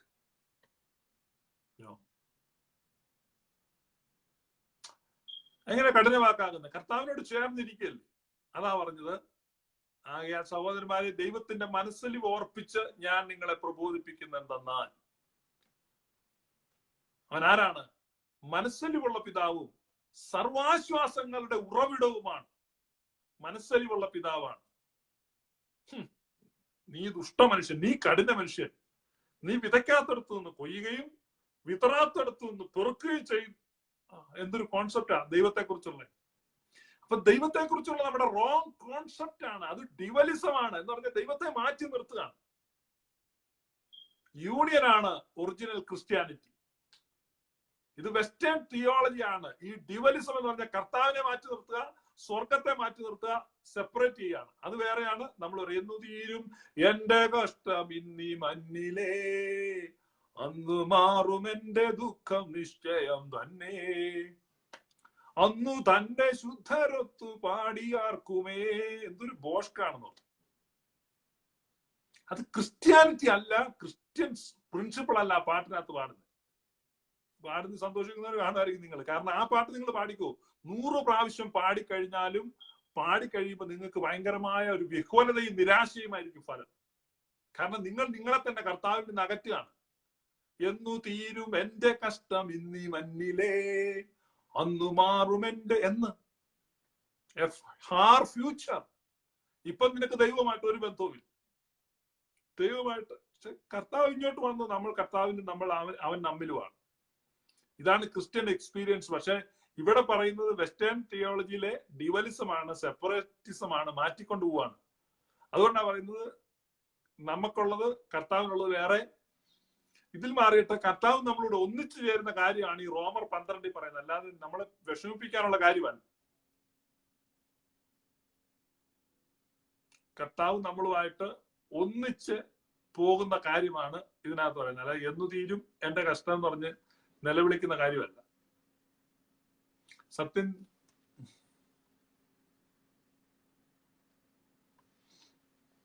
സത്യം ജനം തിരിച്ചറിയരുത് എന്നാണ് പാസ്റ്റർമാർ ആഗ്രഹിക്കുന്നത്. പിന്നെ മുതലെടുപ്പ് നടക്കില്ലെന്ന് അവർക്കറിയാം. അപ്പൊ അതുകൊണ്ട് നമ്മളിപ്പം നരനായിങ്ങനെ ജനിച്ചു ഭൂമിയിൽ നരകവാരിധി നടുവിൽ ഞാൻ, ഈ നരകത്തീ തന്നെ കരകേറ്റിയിടണം തിരുവൈക്കം വാഴും ശിവശംഭൂ, എന്നു തീരും എന്റെ കഷ്ടം ഇന്നീ മണ്ണിലേ. എന്നാ വ്യത്യാസം? അന്നു മാറും എന്റെ ദുഃഖം നിശ്ചയം തന്നെ. രണ്ടു കൂട്ടരും നരകത്തിലാ. അപ്പം ക്രിസ്തീയ ജീവിതം നരകത്തിലിരിക്കുന്ന ജീവിതമല്ല. ക്രിസ്തീയ ജീവിതം ലിവിങ് സാക്രിഫൈസ് ആണ്. നിന്റെ ഇച്ഛകളും നിന്റെ ആഗ്രഹങ്ങളും നിന്റെ മോഹങ്ങളും നിന്റെ സ്വപ്നങ്ങളും നിന്റെ വികാരങ്ങളും നിന്റെ വിക്ഷോഭങ്ങളും എല്ലാം കർത്താവുമായിട്ട് ഷെയർ ചെയ്യാണ്. അതാണ് യാഗപീഠം. അതാ പറഞ്ഞത്, ഈ ലോകത്തിന് അനുരൂപമായി തീരരുത്. ഈ ലോകത്തിന് ഞാൻ ദൈവം വേറെ അങ്ങങ്ങാണ്ട് പോയിരിക്കുന്നു. നീ ഇങ്ങിവിടെ ഇരിക്കുന്നു, ദൂരദർശിനി വെച്ച് ഇങ്ങനെ കറക്കി കറക്കി നോക്കുന്നു. ഇടയ്ക്കിടയ്ക്ക് നീ ദൈവത്തിന് കുറച്ച് ചില്ലറ അങ്ങോട്ട് അയച്ചു കൊടുക്കുന്നു. ദൈവം അത് 100 മടങ്ങായിട്ട് നിന്റെ തലയിലോട്ട് ഇടുന്നു. ഒരുപക്ഷെ കിട്ടും, മിക്കവാറും നിന്റെ അയലക്കാരനായിരിക്കും കിട്ടുന്നത്. അപ്പൊ ഇതൊന്നും അല്ല, ഇതൊന്നും ക്രിസ്ത്യാനിറ്റി അല്ല. അതെല്ലാം ഗാംബ്ലിംഗ് വിത്ത് ഗോഡ് എന്ന് പറയും. Gambling with God. John Lawrence തുണിയൊക്കെ എടുത്തോണ്ടിരിക്കുകയാണ്, ലൈവിൽ വാ. എന്നിട്ട് ജോയിൻ ചെയ്ത് കാര്യങ്ങളൊക്കെ പറ. അപ്പൊ ഇതാണ് പറയുന്നത്, ഗാംബ്ലിംഗ് വിത്ത് ഗോഡ്. അതൊരിക്കലും നിങ്ങൾ അതിലേക്ക് പോകും, അത് ഡിവലിസമാണ്. പക്ഷെ ഇവിടെ പറയുന്നത് എന്താണെന്നറിയോ, ഇത് നമ്മള് ദൈവത്തെ കുറിച്ചുള്ള ബോധ്യം, ദൈവത്തെ കുറിച്ചുള്ള റോങ് കോൺസെപ്റ്റ് എന്താണ്? നീ കഠിന മനുഷ്യൻ, നീ വിതയ്ക്കാത്തടത്തു നിന്ന് കൊയ്യും, നീ വെതറാത്തടത്തു നിന്ന് പെറുക്കും. അതുകൊണ്ട് ഞാൻ എന്ത് ചെയ്തു, നീ എനിക്ക് തന്ന ആ ദ്രഹ്മ ഞാൻ എന്റെ മുണ്ടിന്റെ കോന്തലെ കെട്ടി മുറുക്കി സൂക്ഷിച്ചു വെച്ചു, ഒന്നും ചെയ്തില്ല. കണ്ടോ? ദൈവത്തെക്കുറിച്ചുള്ള റോങ് കോൺസെപ്റ്റ് മാറിയിട്ട് ദൈവം ആരാണ്? അവൻ ദൈവത്തിന്റെ മനസ്സലിവാർപ്പിച്ച് ഞാൻ നിങ്ങളെ പ്രബോധിപ്പിക്കുന്നു. ദൈവത്തിന്റെ മനസ്സലിവ്, അവൻ മനസ്സലിവുള്ള പിതാവും സർവാശ്വാസങ്ങളുടെ ഉറവിടവുമാണ്. അവനോട് നിനക്ക് എന്ത് ചെയ്യാൻ പറ്റും? അവനോട് നിനക്ക് എല്ലാം ഷെയർ ചെയ്യാൻ പറ്റും. അവിടെയാണ് നിന്റെ ഇമോഷൻസ്, നിന്റെ ഫീലിങ്സ്, നിന്റെ ഡിസയേഴ്സ്, നിന്റെ അംബിഷൻസ്, നിന്റെ ഫെയിലിയേഴ്സ്, നിന്റെ ഷോർട്ട് കമ്മിങ്സ് എല്ലാം അങ്ങോട്ട് ഷെയർ ചെയ്യണം. അതുകൊണ്ടാണ് പറഞ്ഞത്, ഈ ലോകത്തിന്റെ അനുരൂപരായി തീരാൻ മനസ്സ് പുതുക്കി രൂപാന്തരപ്പെടണം, സകലതും ഈ യാഗപീഠത്തിൽ സമർപ്പിക്കണം. ഇപ്പൊ നമുക്ക് സീക്രട്ടുകളില്ല, കർത്താവിൽ നിന്ന് മറച്ചു വെക്കാൻ എന്തെങ്കിലും. സകലതും അവന്റെ മുമ്പാകെ നഗ്നവും മലർന്നതുമായി കിടക്കുന്നു, അവനുമായിട്ടാകുന്നു നമുക്ക് കാര്യമുള്ളത്. സോ അതുകൊണ്ട് നമുക്ക് നമ്മളെ തന്നെ ഫുള്ളായിട്ട് ഈ യാഗപീഠത്തിൽ സമർപ്പിക്കാം. നമുക്കുള്ള ചില ചില്ലറ തുട്ടുകളെ ഇങ്ങനെ എറിഞ്ഞു കൊടുക്കുന്ന പരിപാടി അവസാനിപ്പിച്ചിട്ട് നമ്മളെ സമർപ്പിക്കുക എന്നുള്ള ഒരു കോൺസെപ്റ്റ് മനസ്സിലാക്കിയിട്ട് കർത്താവ് നമുക്ക് തരുന്നതാണ് നമ്മൾ പിടിക്കുന്നത്. അതാണ് നമ്മുടെ യാഗപീഠം. ബ്ലസ്ഡ് ആയിട്ടുള്ള ഒരു ടെന്റ് നമുക്കുണ്ടാകട്ടെ, ബ്ലസ്ഡ് ആയിട്ടുള്ള ലൈഫ് നിങ്ങൾക്ക് ഉണ്ടാകട്ടെ. ആരാ? ഒരു ലിയോ ജോൺ ഇവിടെ ലൈവിൽ ജോയിൻ ചെയ്യാൻ വേണ്ടി റിക്വസ്റ്റ് ചെയ്തിട്ടുണ്ട്, ഞാൻ അപ്രൂവ് ചെയ്തിട്ടുണ്ട്. ലിയോ ജോൺ ഒറിജിനൽ ഐഡി ആണ്, ജോയിൻ ചെയ്യുക. ലിയോ ജോൺ ലൈവിൽ ജോയിൻ ചെയ്യണമെങ്കിൽ ഫോണിന്റെ റൊട്ടേഷൻ മോഡ് ഓൺ ചെയ്യുക, ഫോൺ ഹൊറിസോണ്ടലായിട്ട് പിടിക്കുക, അപ്പോൾ നിങ്ങൾ ലൈവിൽ വരും.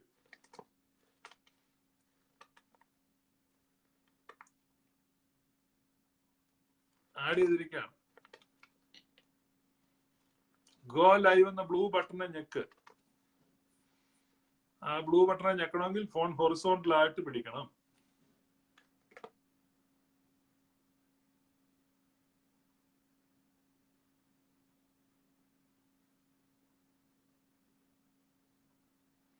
ലിയോ ജോൺ ജോയിൻ ചെയ്ത് തോന്നുന്നില്ല. സോ നമുക്ക് ഇത് നമ്മുടെ ഹൃദയത്തിൽ ഇരിക്കട്ടെ. ഏതാണ്? ആത്മശരീര മനസ്സുകളാം എന്നോട് തിരുമുൽ കാഴ്ചകളെ.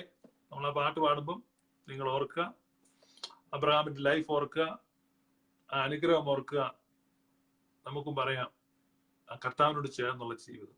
ഇത് നമ്മളെ മതങ്ങളൊക്കെ പഠിപ്പിച്ച ആ കോൺസെപ്റ്റ് എല്ലാം അങ്ങോട്ട് മാറിപ്പോട്ടെ. മതങ്ങൾ പഠിപ്പിച്ചതൊന്നും അല്ല കർത്താവ് പഠിപ്പിക്കുന്നത്. ഈ റോമാലേഖനം 12 വായിക്കുമ്പോൾ പണ്ടൊക്കെ ഞാനും പേടിച്ചു പോയിട്ടുണ്ടോ, ഈ ഇത് ഭയങ്കരമായിരിക്കുന്നു. പക്ഷെ ഇതല്ല. സ്നേഹത്തിന്റെ കൂട്ടായ്മയിലേക്ക് കർത്താവ് നമ്മെ വിളിക്കുകയാണ്. അവന്റെ വിരുന്നുശാലയിലേക്ക് അവൻ നമ്മളെ കൂട്ടിക്കൊണ്ടുപോവാണ്. അവന്റെ വീഞ്ഞു വീട്ടിലേക്ക് അവൻ നമ്മളെ കൂട്ടിക്കൊണ്ടുപോവാണ്. എന്നിട്ട് പറയാണ്, അവൻ എന്റെ മീതെ പിടിച്ചിരുന്ന കൊടി സ്നേഹത്തിന്റെ കൊടിയാണ്. അല്ലാതെ നീതിയുടെ കൊടിയും ന്യായവിധിയുടെ കൊടിയും നരകത്തിന്റെ കൊടിയൊന്നും പിടിച്ചോണ്ടല്ല. അവൻ എന്നെ വീഞ്ഞു വീട്ടിലേക്ക്. ജോൺസൺ NK കോശി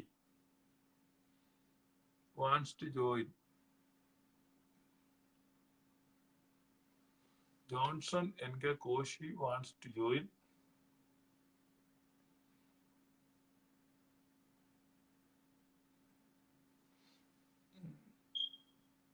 ഞാൻ ആഡ് ചെയ്യുന്നുണ്ട് എല്ലാവരും, പക്ഷെ ആർക്കും ജോയിൻ ചെയ്യാൻ പറ്റുന്നില്ല.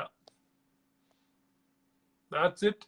അപ്പോ നമ്മൾ വായിക്കുന്നു, അവൻ എന്റെ മീതെ പിടിച്ചിരുന്ന കൊടി സ്നേഹമായിരുന്നു. അപ്പോ ആ വീഞ്ഞു വീട്ടിലേക്ക് അവൻ നമ്മെ കൂട്ടിക്കൊണ്ടുപോകുന്നു. നമുക്ക് വീട്ടിൽ കൊണ്ടുപോകുന്ന എങ്ങോട്ടാണ്?